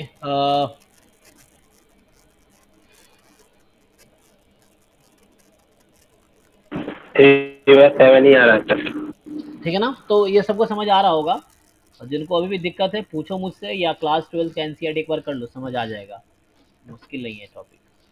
तो सॉल्यूशन लिखेंगे, तो प्रोबेबिलिटी ऑफ E2 गिवन ए ये पूछा गया है, तो फॉर्मूला है probability of E2 into A given E2 upon probability of A. Probability of A को एक्सप्लिसिटली लिखना चाहो तो टोटल प्रोबेबिलिटी वाला फॉर्मूला यूज हो जाएगा एक्सप्लिसिटली में, summation probability of E I A given E I. I यहाँ सिर्फ दो है, 1 से 2, तो 1 से 2 है तो इसको हम ओपन करके भी लिख सकते हैं। ठीक है, ओपन करके मतलब probability of E1 into A given E1 plus probability of E2 A given E2 like this. Put कर लो वैल्यू, तो प्रोबेबिलिटी ऑफ E2 मेरे पास दो बॉक्स है, पहला E1 का मतलब फर्स्ट बॉक्स सेलेक्ट किया, E2 का सेकंड बॉक्स सेलेक्ट किया, तो सेकंड बॉक्स सेलेक्ट करने का चांस है हाफ। अगर सेकंड बॉक्स सेलेक्ट किया है तो क्या चांस है कि वो रेड बॉल आया होगा, तो देख लेते हैं। सेकंड बॉक्स सेलेक्ट किया तो रेड इसमें 4 है, 4/3, तो ये आ गया 4/3 अपॉन यहाँ ये है प्रोबेबिलिटी ऑफ E1 है ना, ये है प्रोबेबिलिटी ऑफ E1 मतलब पहला बॉक्स सेलेक्ट किया होगा, सो हाफ चांस है। देखो यहाँ ये ऑब्वियस है, दो बॉक्स है, कुछ नहीं बता रखा तो हम ये अज्यूम करेंगे सेम चांस। और अगर फर्स्ट बॉक्स सेलेक्ट किया तो क्या चांस है कि रेड बॉल आएगा, क्योंकि ए का मतलब रेड बॉल से है। सो फर्स्ट बॉक्स में रेड कितने हैं, 4, 4/7। अच्छा यहाँ मैंने 3 लिख दिया गलती से, 7 होगा। एक मिनट में क्या किया, रेड कितने हैं इसमें, इसमें सेकंड में 3 ही था ना, तुम लोग ध्यान नहीं दे रहे हो। 3/7, ध्यान दो, मैं गलत लिख रहा हूँ। तो यहाँ पे क्या था, E2 सेकेंड बॉक्स सेलेक्ट करने के चांस हाफ। अगर सेकेंड बॉक्स सेलेक्ट किया तो क्या चांस है ए का मतलब है रेड आने का, तो मैं अभी ये लिखा हूँ, तो इसमें रेड कितने हैं, 3 ही है ना, कितने में से, 7 में से टोटल, सो 3/7 हाफ। अब ए गिवन इवन, अगर फर्स्ट बॉक्स सेलेक्ट हुआ तो क्या चांस है कि वो रेड होगा, 4 है, तो ये आएगा 4/7 प्लस सिमिलरली हाफ E2 का। और अगर सेकेंड बॉक्स सेलेक्ट हो तो क्या रेड के चांस, तो ऊपर लिखा था ना वो, तो सिंप्लीफाई कर लो टोटल, सो हाफ तो कॉमन लेके काट भी सकते हो। ठीक है, तो ये 3/7 में आ गया।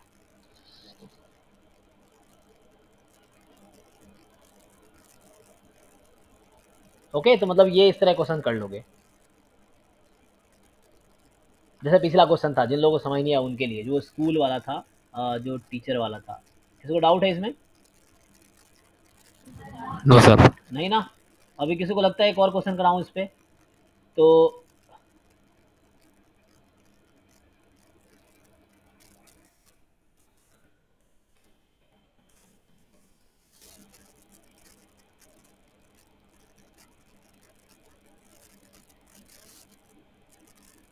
अच्छा ये सीट 2 आ गया ना, मतलब ये है, देखो तुम अभी, तुम्हें खोलूंगा नहीं, मैं बता दे रहा हूँ ऐसे दिख रहा है तो।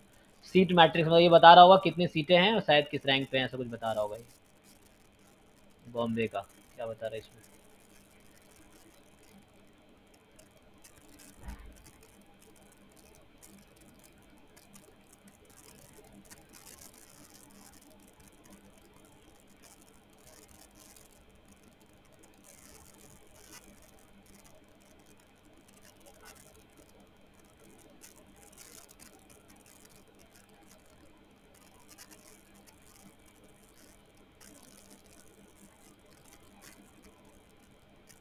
मतलब हमारे काम का क्या है, ASI ना, तो बॉम्बे में हमारे काम का ये कोर्स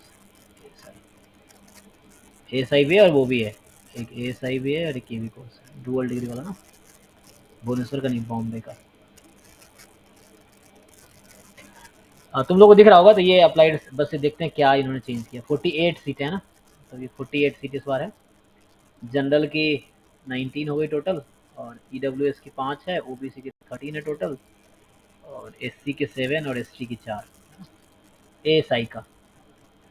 और एक दूसरा कोर्स हमारा MS है, इसमें भी होता है ना, कहाँ गया, ऑपरेशन रिसर्च में, तो इसमें MS के थ्रू 3 सीट है जनरल का, एक EWS का, 2 OBC का, एक SC का, 0 ST का। ओके, जैम MS से होगा उसमें एडमिशन, मतलब MA MS दोनों से होता है, तो ये MS से इतनी एडमिशन होगी। MSc PhD dual degree in operation research है ना, मतलब 2 कोर्सेज बॉम्बे में हैं। ठीक है सर, 7 बच्चे पढ़ेंगे इस कोर्स में? 7 बच्चे नहीं पढ़ेंगे, बच्चे दोनों मिलके, ये 8 और 7 कितने हो गए, 15 पढ़ेंगे एक साथ। एडमिशन बता रखा है कि इस जैम मैथ से 8 लोगों का एडमिशन होगा और जैम स्टैट से 7 लोगों का होगा, ठीक है। अच्छा सर, मतलब 15 फिर भी कम तो है सर। पहले 12 थे, अच्छा, अब 15 किए इन्होंने। तो सर पीएचडी कम करते होंगे हाँ, शायद। क्योंकि जॉब पीएचडी 4-5 ही जाते हैं, इनमें से 15 एडमिशन लेंगे ना तो 10 लोग तो प्लेसमेंट लेके जॉब करेंगे, बाकी 5 जो, क्योंकि वो पीएचडी लेंगे अलग बात है, वो देंगे भी नहीं। अगर तुम्हारा सीपीआई 7.5 से कम है 10 में से, तो वो तुम्हें जॉब ही लेना पड़ेगा, वो पीएचडी करवाएंगे भी नहीं। वो तुम्हें बोलेंगे एमएससी की डिग्री लेके जॉब लेके जाओ, वो है। पीएचडी उनको करवाते हैं इनका सीपीआई 7.5 से ज़्यादा है, मतलब सीजीपीए के लिए। तो ये 2 कोर्स है, 15 ये मतलब 7 बच्चे यहाँ से होंगे, 48 में होंगे। और आप एक बता रहे थे कि स्टैट्स वाले बच्चे पीएचडी के लिए प्रमोट कर देते हैं, वो कोई किस वाले कोर्स में डालते हैं उनको? प्रमोट कर देते हैं मतलब डुअल डिग्री की बात कर रहे हो आप? हाँ, डुअल। वो ज्वाइंट डिग्री है, तो 3rd सेमेस्टर में जाओगे ना तुम, तो तुम्हें वो ऑप्शन देते हैं प्लेसमेंट में बैठना है या पीएचडी करना है, दोनों भी कर सकते हो। मतलब दोनों इन द सेंस दोनों में ट्राई कर लो, दोनों में हो गया तो एक चूज कर लो। ऐसे तुम प्लेसमेंट का भी इंटरव्यू दे सकते हो और पीएचडी के लिए भी इंटरव्यू दे सकते सर एक ये क्या कोर्स है, mathematical data and computational science? हो। ये किसके थ्रू, मैथ्स के थ्रू होता है, ये जैम मैथ्स के थ्रू एडमिशन होगा। अच्छा अच्छा अच्छा। लेकिन ये कोड लिखा हुआ है, किसके थ्रू एडमिशन होगा, ये कोड लिखा हुआ है। जैसे कानपुर में हमारा है ना, हमारे काम का ये है, तो हमारे काम कानपुर में 25 सीटें जनरल की हैं, 6 सीटें ईडब्ल्यूएस की, 17 सीटें ओबीसी की, 9 सीटें एससी एंड 5 सीटें एसटी, टोटल 62 सीटें। तो 62 ये हो गया और 48 बॉम्बे में है, तो कितना हो गया 70, 110 और 7 सीटें बॉम्बे में, 117 सीटें हैं मिला के आईआईटी, मतलब जैम एमएस के थ्रू। ओके, बात आते हैं कंटेंट पे। हमारा काम था ये देखना सीधा ना, कंपटीशन ज़्यादा है ना, क्योंकि सीटें टोटल देखो आईआईटी में 117 सीटें हैं टोटल मिला के, तो सिर्फ 117 बच्चों का आईआईटी में एडमिशन होगा। जैम का एग्ज़ाम देते हैं 3000 बच्चे, जैम स्टैट्स का 3000 बच्चे एग्ज़ाम देते हैं। तो और ढंग से ना 200-300 भी तैयारी नहीं करते, मैं बता रहा हूँ तुम्हें। ढंग से 200-300 बच्चे भी नहीं, जैम के जो 3000 बच्चे एग्ज़ाम देते हैं, बस वो ऐसे ही फॉर्म भर देते हैं। तैयारी करके मुश्किल से 200-300 बच्चे भी नहीं है जो ढंग से तैयारी करते हैं। 500 सर मैक्सिमम इसमें लगा लो। युवा कैटेगरी का क्या सीन है? किसका? जनरल कैटेगरी का? जनरल। यस सर, मतलब उसमें क्या कंपटीशन का क्या मतलब रहता है कि बहुत हार्ड कंपटीशन है या फिर हाँ, अंडर 50 रहना अगर सही तरीके से प्रिपरेशन किया तो आ सकता है? आ सर सकता क्या है। कट ऑफ होती है सर जर्नल के लिए, मतलब कितने लाना चाहेंगे? 50, अंडर 50। हाँ, बॉम्बे के लिए आई थिंक मुझे लगता है लास्ट टाइम वही 50 के अंदर आना पड़ेगा तुम्हें। सर बॉम्बे के लिए 35 थी। 37 थी लास्ट टाइम। 50 रैंक या मार्क्स? रैंक मार्क्स में 50 के अराउंड मार्क्स भी चाहिए तुम्हें, मतलब डिपेंड करेगा। 60 मार्क्स पे 3rd रैंक था, और एक बार देखना पड़ेगा इस बार का क्या स्कोर था उसके हिसाब से। तो इसका मतलब सर 40 सर 48 था शायद 50 वाले का, मतलब 48 49 पे हो गया था। 50 रैंक का 48 मार्क्स था, ये कह रहे हो? ये सर अराउंड 48 49 ही था। हाँ, ओके। तो मतलब 12 मार्क्स के अंदर सारे कंक्लूड हो गए थे। ओके, 1 से 50 तक। मतलब ये है कि तुम तैयारी कर रहे हो, तुम ज़्यादा चांसेस है कि तुम्हारा एडमिशन होगा, क्योंकि वो लोग बस एग्जाम दे रहे हैं, फॉर्म भर रहे हैं, तो उनसे बेटर चांस तुम्हारे, क्योंकि तुम तैयारी कर रहे हो, साथ में कोचिंग भी कर रहे हो, तो इसका एक अलग बेनिफिट है। क्योंकि हमारे साथ तुम फ्लो में तुम्हारी अच्छी तैयारी हो रही है ना, मेरे साथ हो रही है तैयारी, वो है। खुद से जो कर रहे हैं वो भी कर सकते हैं, लेकिन जिनके गाइडेंस के साथ हो रही है तुम्हारी ज़्यादा चांसेस है, अगर तुम मेहनत कर रहे हो तो। ओके, सो यहाँ पे क्या है देखो, हमने ये पोर्शन थ्योरेटिकली कंप्लीट किया, अभी हमने ये किया है बेस पर, बाकी हम पहले कर चुके हैं। तो इसमें कोई टॉपिक तुम्हें लगता है मुश्किल है तो आई कैन रिपीट। अभी क्वेश्चन अब शुरू करते हैं, अभी टाइम है ना। अरे यार टाइम बड़ा जल्दी निकल गया। तो जैसे ये रिलेटिव फ्रीक्वेंसी का कॉन्सेप्ट है, ये एससी गुप्ता में सिर्फ थ्योरेटिकली एक्सप्लेन्ड है कि रिलेटिव प्रोबेबिलिटी होती है रिलेटिव फ्रीक्वेंसी से, जिसमें सैंपल स्पेस जो है फ्लक्चुएट करता है, हर इवेंट के लिए सैंपल स्पेस थोड़ा अलग हो जाता है, मॉडिफाई हो जाता है। तो इस पे न्यूमेरिकल क्वेश्चंस कराएंगे आप? अच्छा, जैसे एग्जांपल के तौर पे एक एग्जांपल देता हूँ मैं। जैसे एक कॉइन को चलो करते हैं। तो इस पे बेस्ड एक क्वेश्चन ऐसा है, तुम जो पॉइंट कहना चाह रहे हो कि रिलेटिव फ्रीक्वेंसी जो है,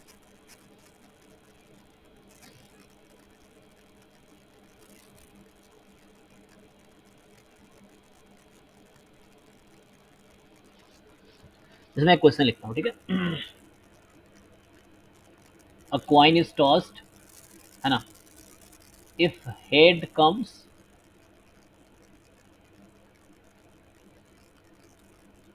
एक्चुअली मेनली मुझे लगता है रिलेटिव फ्रीक्वेंसी का कहीं ना कहीं कॉन्सेप्ट क्लासिकल डेफिनेशन वाला है क्या, या कैसा है?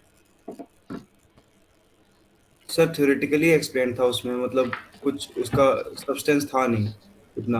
ओके। जब रीड किया था तब आइडिया मिला था बस कि सैंपल स्पेस में किसी की चीज़ की प्रोबेबिलिटी आने की, जैसे वो डिस्ट्रीब्यूशन का नहीं होता, वेट मिल जाता है, उसी तरीके से था। ओके, मैं ऐसे अभी समझा देता हूँ। मतलब एक क्वेश्चन जो तुम कह रहे हो उस तरह करवा देता हूँ। इससे तुम्हें एक बार चेक करो, पेज नंबर बता पाओ तो मैं एक बार देखूँ क्या लिखा है इन्होंने। या तो मैं क्वेश्चन लिख देता हूँ, पर चेक करो पेज नंबर को, तुम्हें आइडिया मिल रहा है बुक से। A coin is toss, if a head comes we toss it again, toss it again, and if tail comes, ठीक है, we throw a die. Okay, and stop. Like यहाँ यह है कि सिर्फ 2 टाइम प्रोसेस है। फर्स्ट टाइम कॉइन टॉस हुआ, और उसके बाद अगर हेड आया तो हमने एक बार कॉइन को दोबारा टॉस किया, एक बार ही। अगेन वंस, यानी कि बार बार कर रहे हैं। यहाँ थोड़ा वर्ड का कन्फ्यूजन हो सकता है, क्योंकि मैं क्वेश्चन अपने वर्ड में लिख रहा हूँ, तो मुझे एक्सप्लेन करना पड़ेगा मैं क्या मतलब है ना। इस तरह होता है ना, कभी वर्ड में इंग्लिश ऐसा लिख दिया कि सामने वाले के पढ़ने के बाद उसका मतलब जो परसेप्शन है वो अलग है। इस तरह से नहीं आएगा। कॉइन इज टॉस्ड है ना, अगर हेड आता है तो हमने फिर से उस टॉस को एक बार टॉस किया, once only. If tail comes, अगर पहले कॉइन में टेल आया तो we throw a die once, सिर्फ एक बार, ठीक है। तो क्वेश्चन है, find the probability of each outcome, probability of each outcome of sample space. चलो, जैसे इससे थोड़ा सा मैं आइडिया लगेगा। हाँ, ट्राई करो सब लोग, पहले सैम्पल स्पेस लिखने की कोशिश करो, एंड देन सैम्पल स्पेस के ईच आउटकम की प्रोबेबिलिटी निकालो। क्वेश्चन क्लियर है? ये ऐसा है, एक कॉइन है, टॉस किए तो या तो हेड आएगा या टेल आएगा। अगर हेड आया तो तुमने फिर से टॉस कर दिया, तो उसके बाद या तो हेड आ सकता है या टेल आ सकता है।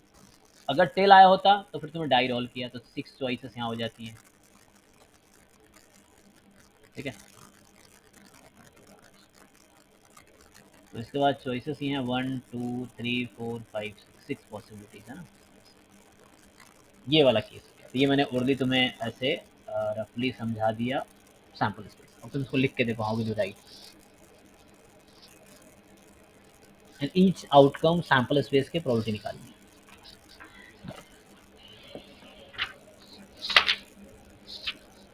इसके बाद हम जैम का प्रीवियस ईयर क्वेश्चंस करेंगे, जिन लोगों ने ट्राई किया है तो उसका डाउट करेंगे, नहीं तो फिर सारे क्वेश्चन डिस्कस करेंगे।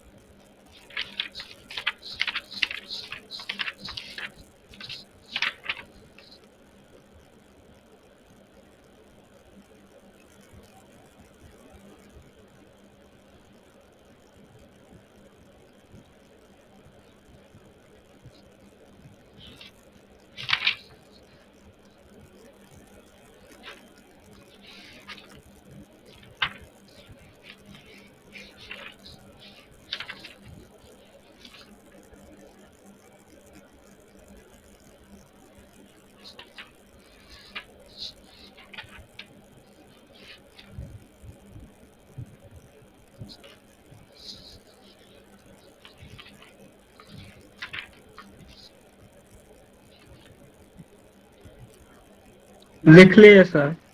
ओके, लिख लिए। क्या क्या आया सैम्पल स्पेस? सैम्पल स्पेस में क्या क्या एलिमेंट आया? Head head tail. Head, head, head head, yes हाँ, सर। हेड टेल, हम्म, उसका tail one, hmm, tail two, hmm, tail three, hmm, tail 4, tail 5 और टेल 6। हाँ, अब हर आउटकम की प्रोबेबिलिटी निकालो। 1/4, फिर 1/4, उसके बाद 1/12, 1/12 करके सर। ठीक है, तो इसका 1/4, इसका 1/4, इसका 1/12, इसका 1/12, इसका 1/12, है ना। अब यहाँ वो गलती नहीं करना कि 8 है तो 1/8 सबका, ऐसा नहीं, क्योंकि अलग अलग इसके चांसेस होंगे अकरेंस के, क्योंकि इसके आउटकम्स इक्वली लाइकली नहीं है। तो वो वाला फॉर्मूला यहाँ फेल हो जाएगा क्लासिकल डेफिनेशन वाला, कि number of outcome favourable to E upon total number of outcomes. वो तब होता है जब इक्वली लाइकली आउट है ना, तो ऐसे नहीं 1 है 8 में से, तो ऐसा हो जाएगा। तुम्हें ध्यान रखना पड़ेगा कि इक्वली लाइकली है तब ऐसा करना है। सर एक बार क्वेश्चन वाली स्लाइड लेना।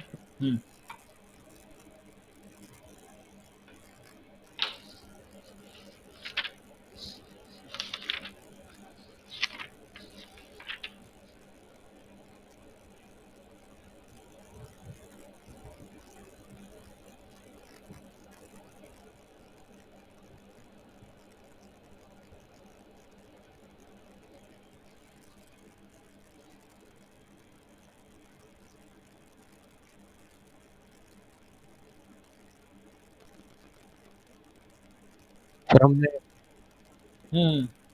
इनफाइनाइट सैंपल स्पेस बनने लगा वो एच नहीं, हमने एच रेस्ट्रिक्ट कर दिया, वंस कर दिया, अगेन वंस ओनली, उसके बाद स्टॉप्स। ठीक ठीक।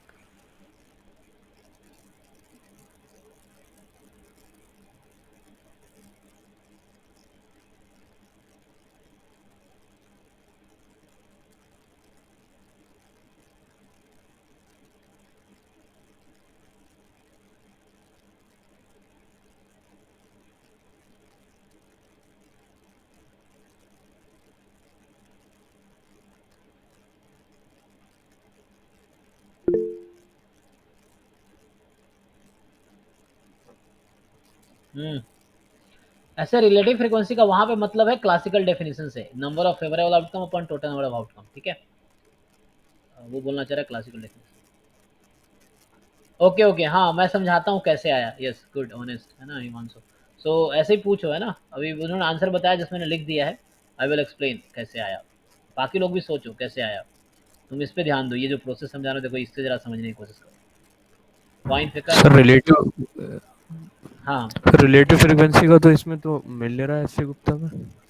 मिल रहा है, नहीं मिल रहा है, नहीं मिल रहा ना। नहीं मिल रहा, नहीं मिल रहा। हाँ, एक्चुअली रिलेटिव फ्रीक्वेंसी मुझे लगता है उन्होंने जो नाम लिखा है ना, वो क्लासिकल डेफिनेशन को उन्होंने रीनेम किया है। ठीक है, एक क्लासिकल डेफिनेशन, एक ज्योमेट्रिक डेफिनेशन है ना। एक ज्योमेट्रिक में तो 3 कंडीशन था, वो है।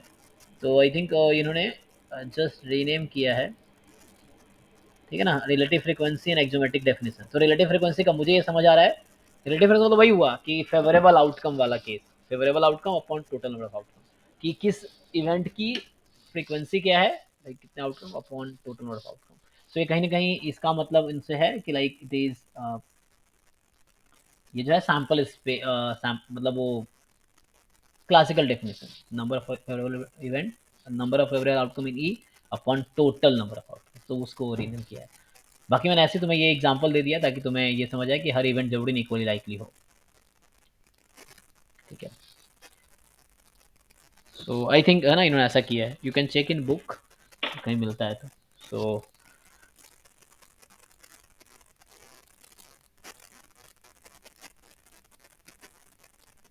हाँ, रिलेटिव द है ना, proportional, relative frequency, proportional frequency वही है।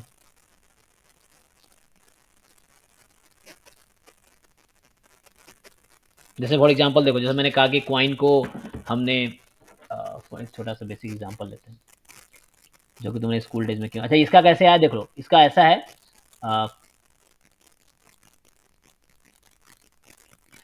फर्स्ट टाइम तुमने टॉस किया तो हेड आने का चांस क्या है, हाफ। टेल आने का चांस क्या है, हाफ। उसके बाद जब हेड आया होगा तो उसने कहा कि कॉइन को फिर से फेंक रहे हैं, तो हेड के बाद फिर से हेड आने के चांस हाफ है, और हेड के बाद टेल आने के चांस हाफ है। ओके, अगर टेल आया होगा फर्स्ट वाले कॉइन पे तो वो डाई को रोल करेगा, तो 1 आने के चांस 1/6 है, 2 आने के चांस 1/6 है, 3 आने के चांस 1/6 है, 4 आने के चांस 1/6 है, 5 आने के चांस 1/6 है, एंड 6 आने के चांस 1/6 है। So each have chance 1/6 of occurrence अगर टेल आता है तो। अब दोनों को एक साथ तुम लिख रहे हो जैसे यहाँ पे है ना। अब देखो हेड हेड है, सो ये 1/4 कैसे आया? पहले बार हेड आने का चांस हाफ था और दूसरी बार उसी कॉइन पे हेड आने का चांस हाफ है, और दो कॉइन हमेशा इंडिपेंडेंट होगा, चाहे उसी को रिपीट कर रहे हो या दो डिफरेंट कॉइन है, दूसरे कॉइन को पहले कॉइन से कोई फर्क नहीं पड़ेगा। तो ये लाइक इंडिपेंडेंस का भी समहाउ कॉन्सेप्ट यूज हो रहा है ना। Probability of E intersection F बराबर पीई इंटू पी एफ। तो फर्स्ट कॉइन पे हेड इंटरसेक्शन, सेकंड कॉइन पे head. So both two coins are always independent. मतलब सेकंड कॉइन को कोई फर्क नहीं पड़ता, पहला कॉइन हेड दिया है, सेकंड टेल दिया, उसको सेकंड कॉइन को कोई मतलब नहीं है और उससे कोई डिपेंड नहीं करेगा उस पर। सेम कॉन्सेप्ट यहाँ पे, और डाई भी हमेशा इंडिपेंडेंट होगा कॉइन से। सो सिमिलर कॉन्सेप्ट यहाँ यूज है, यहाँ भी ऐसे ही है, हाफ इंटू हाफ। ठीक है, तो समझ आ रहा होगा 1/4 कैसे आया, 1/6 कैसे आया, तब तुम ये भी समझ पा रहे होगे, स्पेशली जिसका डाउट था। किसका डाउट था? हाँ जी, हिमांशु, ये समझ आ रहा तुम्हें कैसे हो रहा है? T1 का क्या होगा? तो पहले बार में टेल आने के चांस हाफ, एंड डाई पे है ना, जो डाइस को रोल कर रहे हैं तो 1 आने का 1/6, तो 1/12। सिमिलर लॉजिक से सबका 1/12 कैसे है, ये सिमिलर लॉजिक से 1/12 आ गया। Is it clear? हाँ जी हिमांशु, समझ आया क्या? अब बाकी लोग भी जिनको डाउट था पहले, तो इज इट क्लियर? हाँ सर समझ गए। ओके, ठीक है ना। तो टेल का 1/2 और 1 आने का 1/6, तो मल्टीप्लाई हो रहा है because of intersection. Tail and 1, तो एंड मतलब इंटरसेक्शन, इंटरसेक्शन मतलब प्रोडक्ट अगर वो इंडिपेंडेंट है। सेम टेल एंड 2, तो टेल का 1/2 और डाई पे 2 आने का 1/6, तो 1/2 इंटू 1/6 इस तरह। क्लियर? अच्छा, अभी मैं क्या कह रहा था, रिलेटिव फ्रीक्वेंसी की बात। जैसे मैं बता देता हूँ, जैसे क्या है कि जो क्लासिकल डेफिनेशन है उस तरह, उसमें किस तरह क्वेश्चन आते हैं जो कि बचपन स्कूल डेज में तुम लोग करते होगे।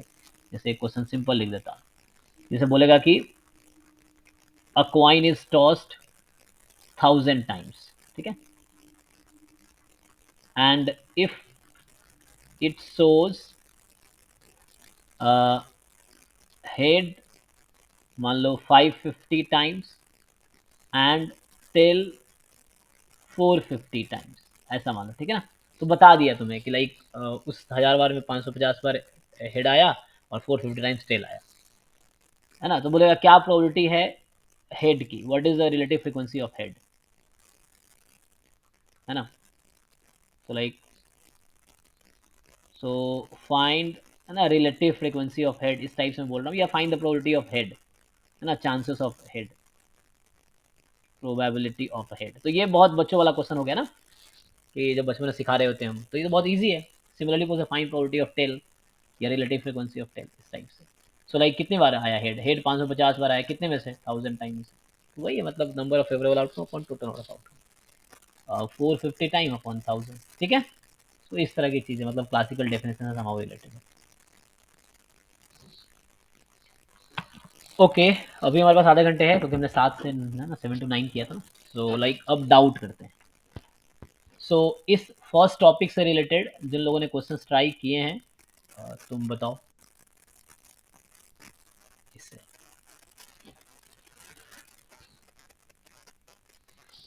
स्पेशली शुरू में जो कह रहा था सर क्वेश्चन नहीं हो रहे।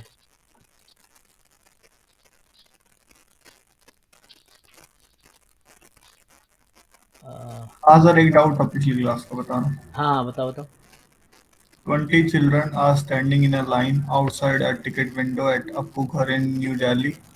10 of these children have a 1 rupee coin each, and the remaining 10 have a 2 rupee coin each. The entry fees is price rupees 1. If all arrangements of 20 children are equally likely, the probability that the 10th will be the first to wait for the changes.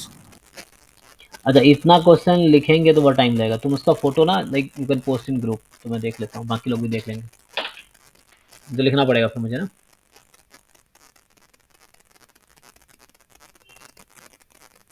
Sir chat में भेज दियो। अच्छा, chat में भेज दिया। तो देखो जी, try करो क्या है। ऐसे क्या ये किसी बुक का है या जैम का है? सर ने भेजा था असाइनमेंट उसका ही है। देखते हैं चलो। So 20 children are standing in a line outside a ticket window at Appu घर। हाँ ठीक है, कहीं भी है ना, तो ये तो हमें बस डेटा से मतलब होता है। ठीक है, टिकट विंडो के बाहर 20 लोग लाइन में खड़े हैं।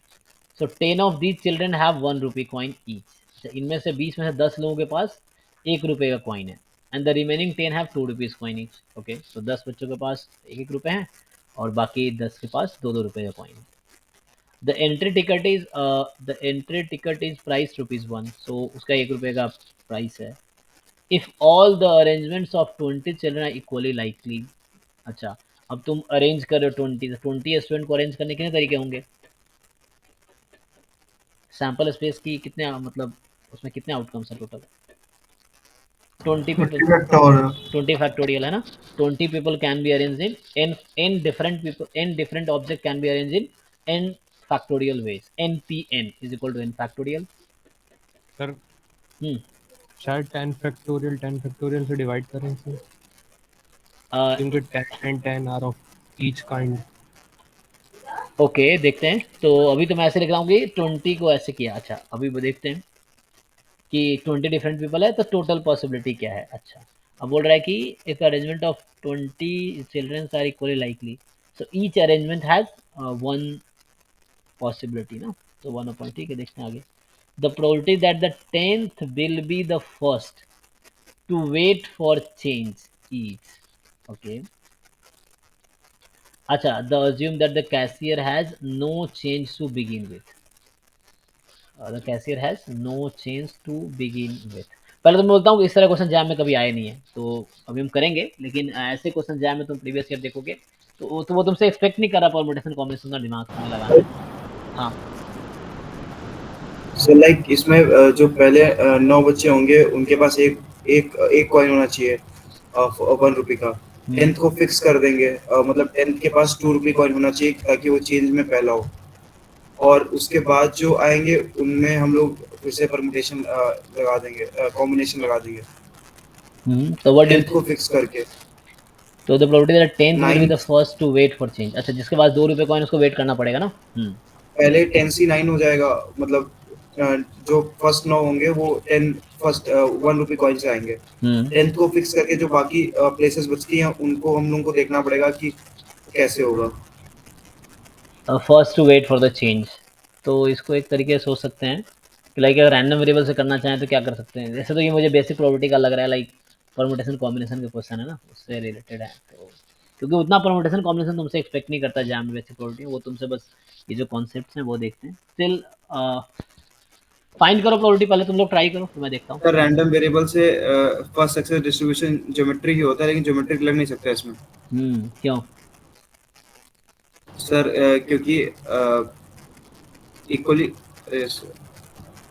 देखना पड़ेगा हम क्या अज्यूम कर रहे हैं। हमने अज्यूम किया कि यहाँ पर अगर हम अज्यूम करेंगे x को the first to wait for change okay, तो first to wait for change, so wait for change के चांसेस क्या हैं। सो ईच हैज आइदर, अच्छा 10 के पास 2 रुपीज़ कॉइन है, 10 के पास 1 रुपीज़ कॉइन, सो 10 पर्सन है जिसके पास 2 रुपीज़ कॉइन है, सो दैट विल वेट ना, वो चीज़ है। आ तो रहे सर वैसे इस टाइप के क्वेश्चन पिछली बार भी, मतलब इस बार काफी सही क्वेश्चन आए थे प्रोबेबिलिटी के। ओके देखना पड़ेगा। हाँ मतलब लाइक मुझे याद तो नहीं, बट हाँ देख सकते हैं, मतलब ट्राई करने में क्या नुकसान है, ट्राई करते हैं। तो टोटल 10 लोग है ना। देखो तो क्या है कि 10 तो मतलब ऐसा है कि अगले नेक्स्ट 11 में मतलब टोटल 20 लोग हैं ना तो लाइन में। तो बोला है कि 10वां जो होगा 10th will be the first to wait for change, मतलब 10वां जो चिल्ड्रन होगा उसके पास 2 रुपये कॉइन है, जैसे वो एक्सप्लेन कर रहा था अभी है ना।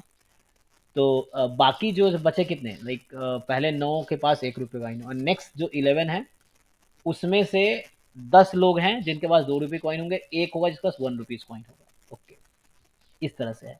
तो इसको ट्राई करो अब, मतलब कॉन्सेप्ट समझ आ रहा है। जैसे 20 लोग लाइन में है ना, तो अकॉर्डिंग टोटल अगर हम अरेंजमेंट देख रहे हैं, सो टोटल अरेंजमेंट ऐसा है कि टोटल में ऐसा है ना कि लाइक हमारा ऐसा सोचा है जनरली विदाउट रैंडम वेरिएबल, ऐसा सोच रहा हूँ मैं। रैंडम वेरिएबल से भी ट्राई कर सकते हैं बट अभी विदाउट रैंडम वेरिएबल सोचते हैं जनरली। सो टोटल अरेंजमेंट हो सकता है 20 factorial. Okay 20 people can be arrange in a line, 20 different people 20 factorial. अब न्यूमरेटर की बात करते हैं। ये डिनोमिनेटर हो गया, मतलब मैं क्लासिकल डेफिनेशन यूज कर रहा हूँ यहाँ पे, number of favourable outcome upon total number of outcomes. So denominator में आ गया 20 फैक्टोरियल। अब आते हैं न्यूमरेटर में। तो न्यूमरेटर में ये कंडीशन रिस्ट्रिक्ट करना है कि 10th जो होगा उसके पास 2 रुपये कॉइन, ये फिक्स हो गया। अब आगे 10th के बाद कितने लोग आएंगे,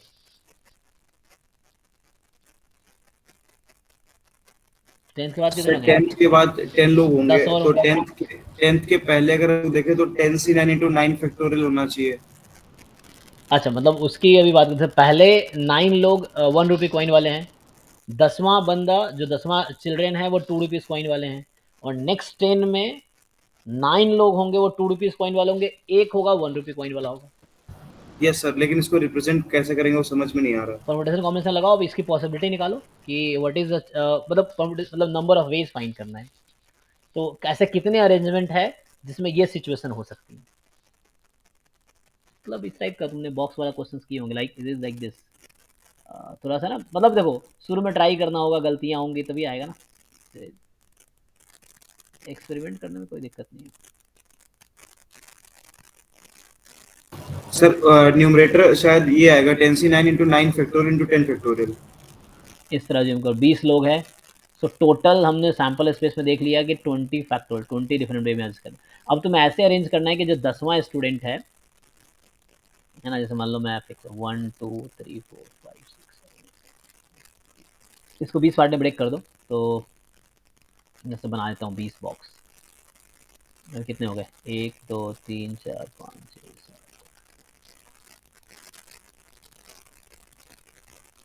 14 15 16 17, अब ये होगा 18 19, चलो यहाँ 20 लिख देते हैं। ओके, तो हमारा जो केस है उसमें ये इवेंट ई है ना, तो उसमें क्या है, जस्ट यू थिंक, अब ये 10वां बच्चा 2 रुपीज कॉइन वाला है, बाकी सब 1 रुपीज कॉइन वाला है। ₹1, मतलब 2 डिफरेंट काइंड के लोग हैं ना, समझ। अच्छा, ऐसा हम कर सकते हैं ना, जैसे शुरू में वो तुम कह रहे थे कि हम ट्रीट करते हैं कि हमारे पास 2 तरह के, मतलब there are 2 kind of objects, total 20। अभी तो मैंने ऐसे लिख दिया, क्योंकि ये मैंने क्यों लिखा है, क्योंकि मैं अज्यूम कर रहा था कि लाइक ऑल आर डिस्टिंक्ट, है ना। लेकिन दूसरे पर्सपेक्टिव सोच सकते हो तुम कि एक काइंड के हैं 10 लोग, दूसरे काइंड के हैं 10 लोग, उस तरीके से सोच सकते हो। मतलब 10 लोग हैं 1 रुपीज कॉइन वाले, तो ये एक तरह के लोग हो गए, दूसरे तरह के लोग हो गए 10 लोग जो 2 रुपीज कॉइन वाले हैं, ठीक है। हाँ, नाउ यू ट्राई।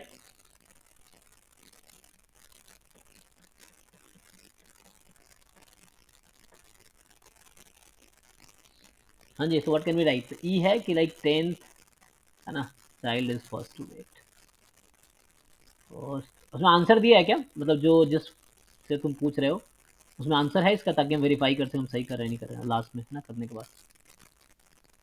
हाँ सर, आंसर है। ओके, चलो पहले करते हैं फिर देखेंगे। So 10th child is the first to wait, so उसके पास क्या चांस है 2 रुपये का कॉइन होगा। ओके, तो इस तरीके से हम करेंगे। सर एक बार आंसर देख लें, शायद नहीं थोड़ा नहीं अंदाजा हो नहीं, जाए। देखो टोटल जो 20 फैक्टोरियल केसेस हैं वो कैसे हैं जरा देखो एक बार। ऐसे हो सकता है 1 1 1 1, मतलब ऐसे बोल रहा हूँ, या तो हो सकता है कि सब बस एक। अच्छा, लेकिन हमें तो उस तरह से करना है, नहीं नहीं, इसको तो ये हम क्या कर रहे थे, हमें अब कॉइन के हिसाब से सोचना है, ठीक है। तो ये क्या था, this was the total number of, ठीक है ना। मैं भी अभी ऐसे फर्स्ट टाइम ही क्वेश्चन कर रहा हूँ, तो कोई दिक्कत नहीं, सोचते हैं। सो लाइक हमने भी 20 फैक्टोरियल क्यों लिखा था कि हमारा 20 लोग हैं, इतने तरीके से अरेंज हो सकते हैं, लेकिन 10 लोग एक तरह के हैं, 10 लोग एक तरह के। हाँ, जैसे कोई कह रहा था ना 20 फैक्टोरियल अपॉन 10 फैक्टोरियल 10 फैक्टोरियल, किसने बताया था ना, आइडिया दिया था ये।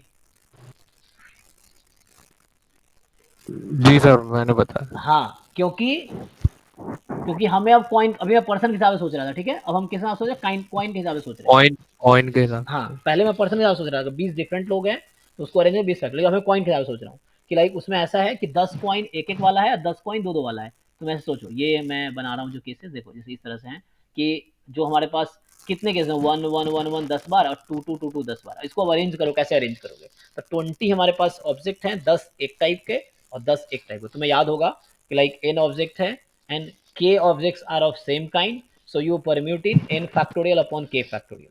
k1 objects are of first kind, k2 objects are of second kind. तो ये सब परमुटेशन कॉम्बिनेशन के थोड़े है ना वो हैं, वो तुम्हें सीखने पड़ेंगे कि n ऑब्जेक्ट टोटल है n फैक्टोरियल, अगर k1 ऑब्जेक्ट फर्स्ट काइंड के हैं तो k1 factorial, k2 object second kind के k2 फैक्टोरियल, अगर मान लो r object k r object rth kind के, तो इस तरह से। तो ये था कि टोटल n ऑब्जेक्ट है ना। ये सब तुमने 11th क्लास के परमुटेशन कॉम्बिनेशन पढ़े होंगे, या बीएससी में अगर कॉम्बिनेटोरिक्स किया होगा तो उसमें पढ़ा होगा, डिस्क्रीट मैथमेटिक्स में भी ये आता है। तो टोटल n ऑब्जेक्ट है ना। K1 जो है फर्स्ट काइंड के हैं, तो K2 सेकेंड काइंड के हैं। तो यहाँ भी हम यही अज्यूम कर रहे हैं, ठीक है। यहाँ पे क्या कर रहे हैं अब कि फर्स्ट काइंड का मतलब 1 रुपये कॉइन वाला बच्चा, और सेकेंड काइंड का मतलब 2 रुपये कॉइन वाला बच्चा। तो 10 टोटल 20 बच्चे हैं, तो 20 फैक्टर अरेंज करेंगे। अब कॉइन के हिसाब से सोच रहे हैं हम, तो उसमें 10 होंगे एक टाइप के, 10 होंगे एक टाइप के, तो ये हो गया ओके। अब तुम ऐसे केसेस बनाओ कि 10वां फिक्स हो गया। देखो 10वां चाइल्ड फिक्स हो गया कि 2 रुपये कॉइन वाला ही है, और पहला 9 1 1 1 1 है ना, इस तरीके से, मतलब 9 चाइल्ड जो है ना इस तरीके से है। तो अब मैं बात कर रहा हूँ कि लाइक अब तुम ऐसे केसेस बनाओ कि जो फर्स्ट 1 2 3 4 ये जैसे करते हैं। देखो फर्स्ट 9 चाइल्ड हैव दिस क्या 1 रुपये coin, and 10th child have 2 rupees coin. अब इसका परमुटेशन तुम्हें डिसाइड, ये तो फिक्स हो गया, this is fixed okay, and ये 2 भी फिक्स हो गया। अब यहाँ पे क्या है, ऐसा होगा कि नेक्स्ट 10 चाइल्ड जो है उसमें एक चाइल्ड 1 रुपये वाला होगा, फाइन। तो इसको वो निकाल लो, नंबर ऑफ वेज, बताओ क्या क्या पॉसिबिलिटी है। You just try to find, मतलब मुश्किल नहीं है। सर तुम idea 10C 9 into 9 factorial into 10 10C9 into 9 factorial, हाँ into 10 मतलब into 10 factorial divide by 9 factorial into 10 factorial divide by, sir 10 factorial के नीचे से होगा, हाँ मतलब हाँ 10 ठीक है, factorial हाँ अपॉन 9 फैक्टोरियल, 9 factorial। ओके। सो क्या सबको समझ आ रहा है ये कैसे हो रहा है, या डू यू एग्री? बस तो ये है सर एक पता नहीं सही है गलत 1/12 आ रहा है सर, पता नहीं कैसे कर रखा है। ओके कोई बात नहीं, देखते हैं। मतलब अब मुश्किल नहीं है, परमुटेशन कॉम्बिनेशन लगाना है तुम्हें, इसमें प्रोबेबिलिटी तो बस इतना सर ही है। इनसे इनका आंसर पूछ लिए एक बार, आंसर क्या है? अभी रुक जाओ, थोड़ा और वेट करते हैं। तुम्हारा 1/12 आया, एक मिनट, 1/12 एक का आया, चेक करते हैं, हम लोग करते हैं, फिर देखते हैं हमारा क्या आता है, फिर एक बार फिर मैच करेंगे। तो अभी देखो सबको समझ आ रहा है कि क्या निकालना है। 20 लोग लाइन में खड़े हैं। अब हम पर्सन के हिसाब से नहीं सोच रहे, कॉइन के हिसाब से सोच रहे हैं कि पहला 1 रुपये कॉइन, दूसरा 1 रुपये कॉइन, तीसरा 1 रुपये कॉइन, इस तरह से 9 1 रुपये कॉइन, फिर 2 है, फिर आगे ऐसे ही चलता रहेगा, लाइक 1 1 1 ऐसे में लिख रहा हूँ, मान लो 2। ये एक केस इसमें क्वेश्चन पूछा था हर्ष। सो हर्ष आंसर क्या है बुक में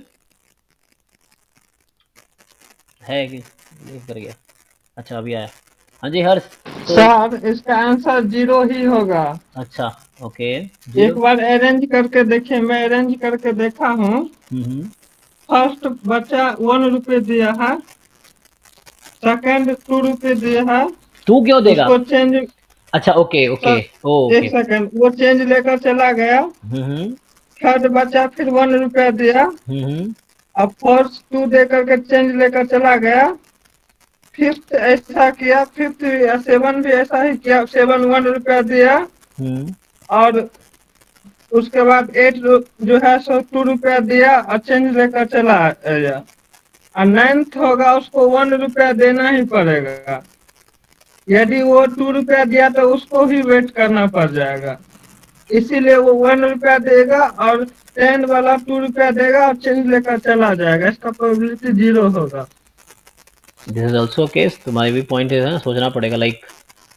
लेकिन एक केस तो वो भी हो सकता है जो हमने कहा है, जो हम लोग पहले सोच रहे हैं, एक केस वो भी तो हो सकता है। सर इसमें कह रहा है कि फर्स्ट बच्चा 10th है जो कि वेट कर रहा है, तो वो वेट नहीं कर सकता है सर। नहीं तुम उस तरह सोच रहे हो कि तुमने फिक्स कर दिया, पहला 1 रुपया लाया चला गया, लेकिन ऑल पॉसिबिलिटी सोचनी है। सर यदि पहला बच्चा यदि 2 रुपया लाएगा तो उसे ही वेट करना पड़ेगा। हाँ तो वो ये बोल रहा है कि पहला नहीं, बोल रहा है कि 10वां बच्चा जो है वो ऐसा बच्चा है जो पहला है जो वेट कर रहा है। वही ना सर, इसलिए सर ऐसे ही करना पड़ेगा, चेन बनाना पड़ेगा। आंसर ही पूछ लिए ना सर। अरे अदर्स आई थिंक ये ग्रुप में वो उसका इंटरनेट प्रॉब्लम होगा, वो इन आउट हो रहा है ना, आ रहा था लेफ्ट हो गया। सो ये है नहीं, कोई बात नहीं। Like you see the assignment, इसको नेक्स्ट क्लास में मैं भी सॉल्व करता हूँ, क्लास के बाद विल सी द क्या आंसर है। 0 है सर, इसका आंसर तो सही बोल रहा है वो, शायद 0 है, ऐसे ही होगा कुछ, मतलब हाँ 0 ही है।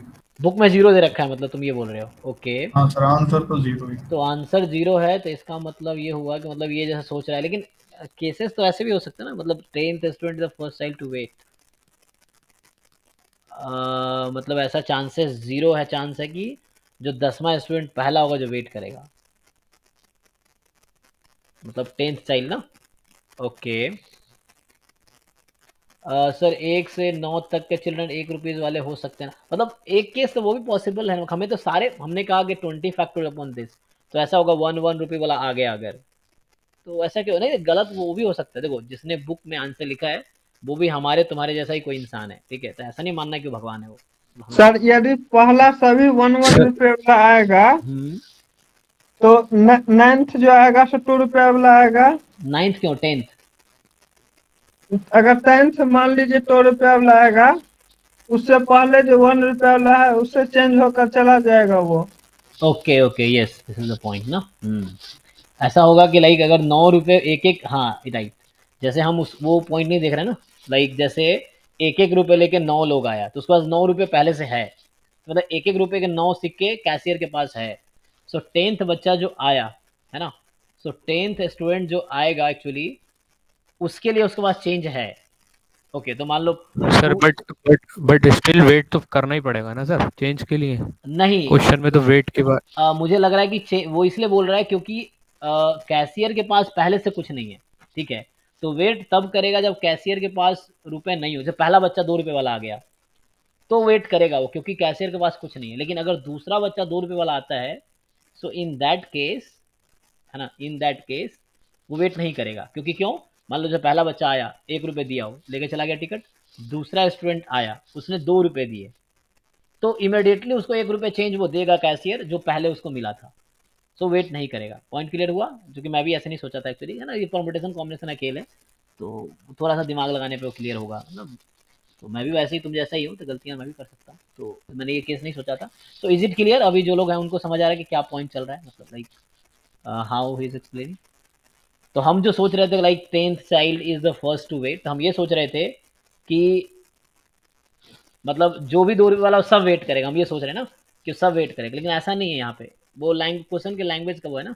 तो अभी जैसे पहला हम, मतलब हमारा जो केस था, मैं जो सोच रहा था और तुम भी जो सोच रहे थे इस केस में, ये जो मैं बता रहा था, सो दिस वाज लाइक कि, है ना, मैं ये क्यों सोच रहा था, होगा क्या, देखो जब ये वाला केस हम सोच रहे हैं अभी,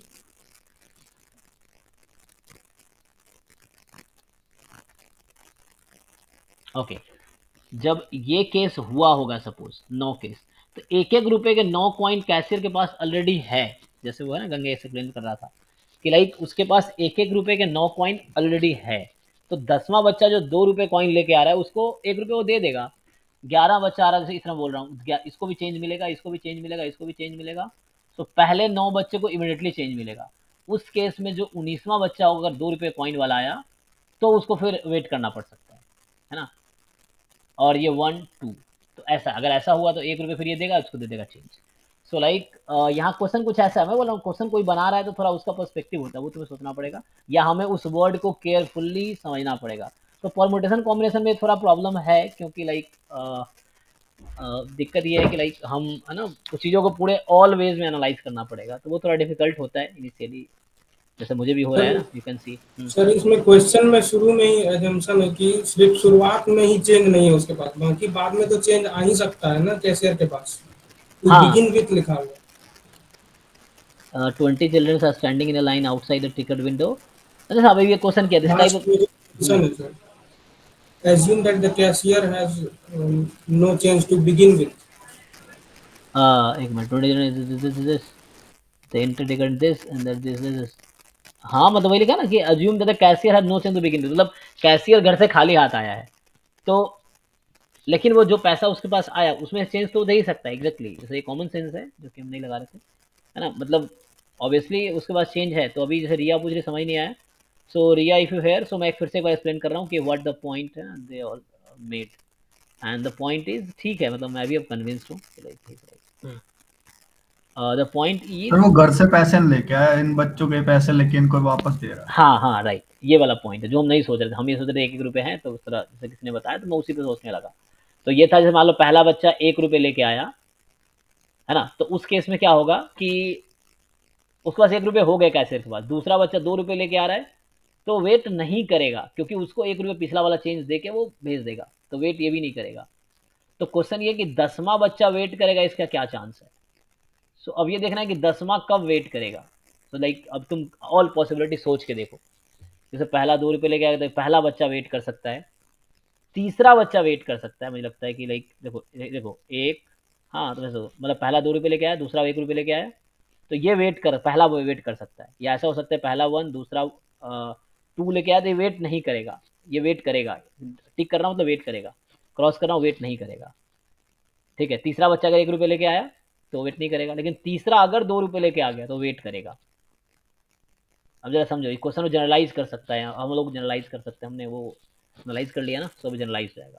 तो फिर तीसरा बच्चा अगर 1 रुपये लेके आया तो भी वेट नहीं करेगा, और अगर 2 रुपये लेके आया तो अब कैसे, क्योंकि पहले ही वो वेट कर रहा था। हम तो हमें तो ये देखना था कि फर्स्ट स्टूडेंट कौन है जो वेट कर रहा है, हमें यही सोचना है कि पहला स्टूडेंट कौन है जो वेट कर रहा है। तो या तो फर्स्ट स्टूडेंट ही हो सकता है जो 2 रुपये लेके आया वेट करेगा, या तीसरा स्टूडेंट हो सकता है जो 2 रुपये लेके आया और वेट करेगा, या 5वां स्टूडेंट हो सकता है। मतलब कभी ऐसा नहीं होगा कि दूसरा स्टूडेंट हो जो वेट कर रहा हो, ऐसा नहीं होगा। चेक करो ऐसा कोई केस है क्या, यू टेल मी। मैं दूसरे की बात करूँ, वहां था कि 10th student is the first to wait, मैं बोल रहा हूँ second student is the first to wait, second student is first to wait. तुम ऐसा केस क्या तुम सोच पा रहे हो जहां ऐसा हो रहा हो? इज देयर एनी केस कि दूसरा स्टूडेंट है जो वेट कर रहा है चेंज के लिए, दूसरा स्टूडेंट वेट कर रहा है? क्या ही हो सकता है, तो पहला तो 1 रुपये लेके आएगा या 2 रुपये लेके आएगा, ये पॉसिबिलिटी है।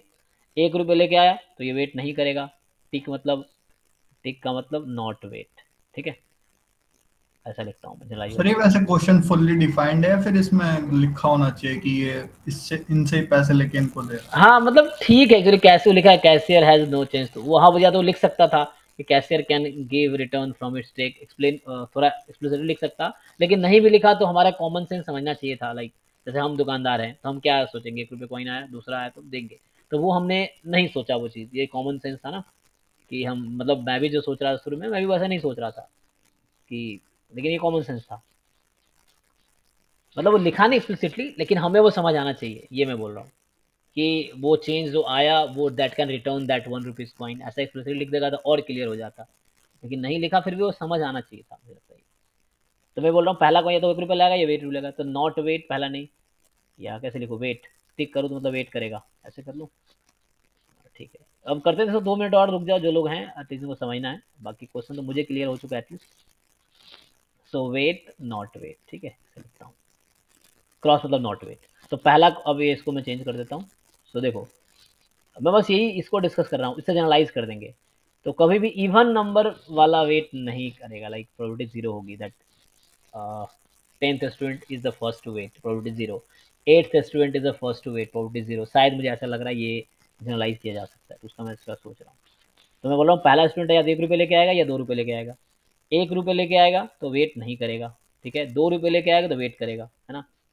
अच्छा, तो इसके बाद दूसरा स्टूडेंट या तो 1 रुपये ला सकता है, तो ये केस तो खत्म हो गया ना, क्योंकि first student is the first to wait, तो मुझे ये केस नहीं चाहिए। हमारा ये सोचना है कि ऐसा हो सकता है क्या।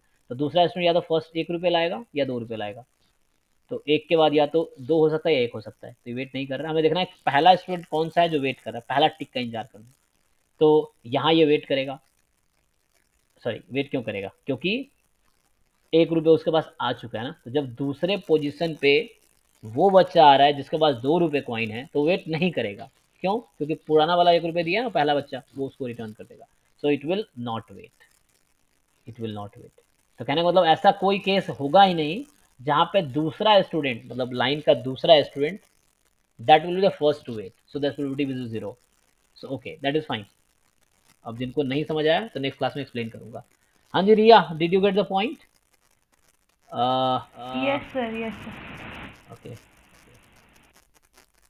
नहीं कोई वेट नहीं करेगा। मैं ये बोल रहा हूं कि इवन नंबर पे जो बच्चा है वो पहला बच्चा नहीं हो सकता जो वेट करेगा। लिख लो ये पॉइंट। जैसे 10th पोजीशन पे जो बच्चा है that can not be the first to wait. 8th position पे जो बच्चा है that can not be the first to wait. 6th position पे जो बच्चा है that can not be the first to wait. 5th position पे जो बच्चा है that can not be the first to wait. Fourth position में जो बच्चा है that can not be the first to wait, second position में जो बच्चा है that can not be the first to wait. तो कैन नॉट मतलब इम्पॉसिबल इवेंट है, तो प्रोबेबिलिटी 0 है।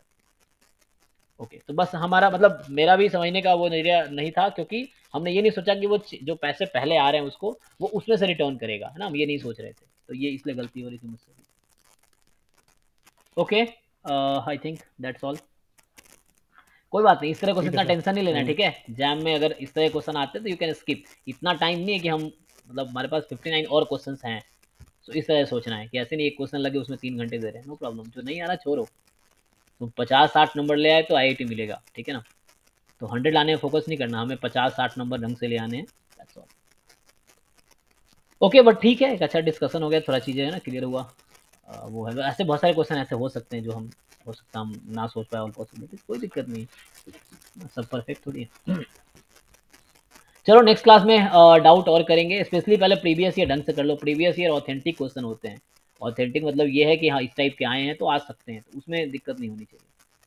बाकी ऐसे तो बहुत सारे ऐसे क्वेश्चन हैं जो JEE लेवल के, एडवांस लेवल के हैं, JEE एडवांस में आते हैं, तो उसका है ना बहुत थिंकिंग लेवल होना चाहिए, उसका एडवांस का लेवल अलग है ना। तो प्रोबेबिलिटी तो उसमें भी आता है JEE एडवांस में, जरूर नहीं कि उसके सारे क्वेश्चन तुम्हें आने चाहिए। और असाइनमेंट में ये वही क्वेश्चन है, आई थिंक ये भी क्वेश्चन JEE एडवांस का ही है जो सर ने तुम्हें दिया होगा, मे बी। ओके देन, आज के इतना ही रखते हैं, चलो good night. Thank you sir. Thank you. Thank you sir. Thank you sir.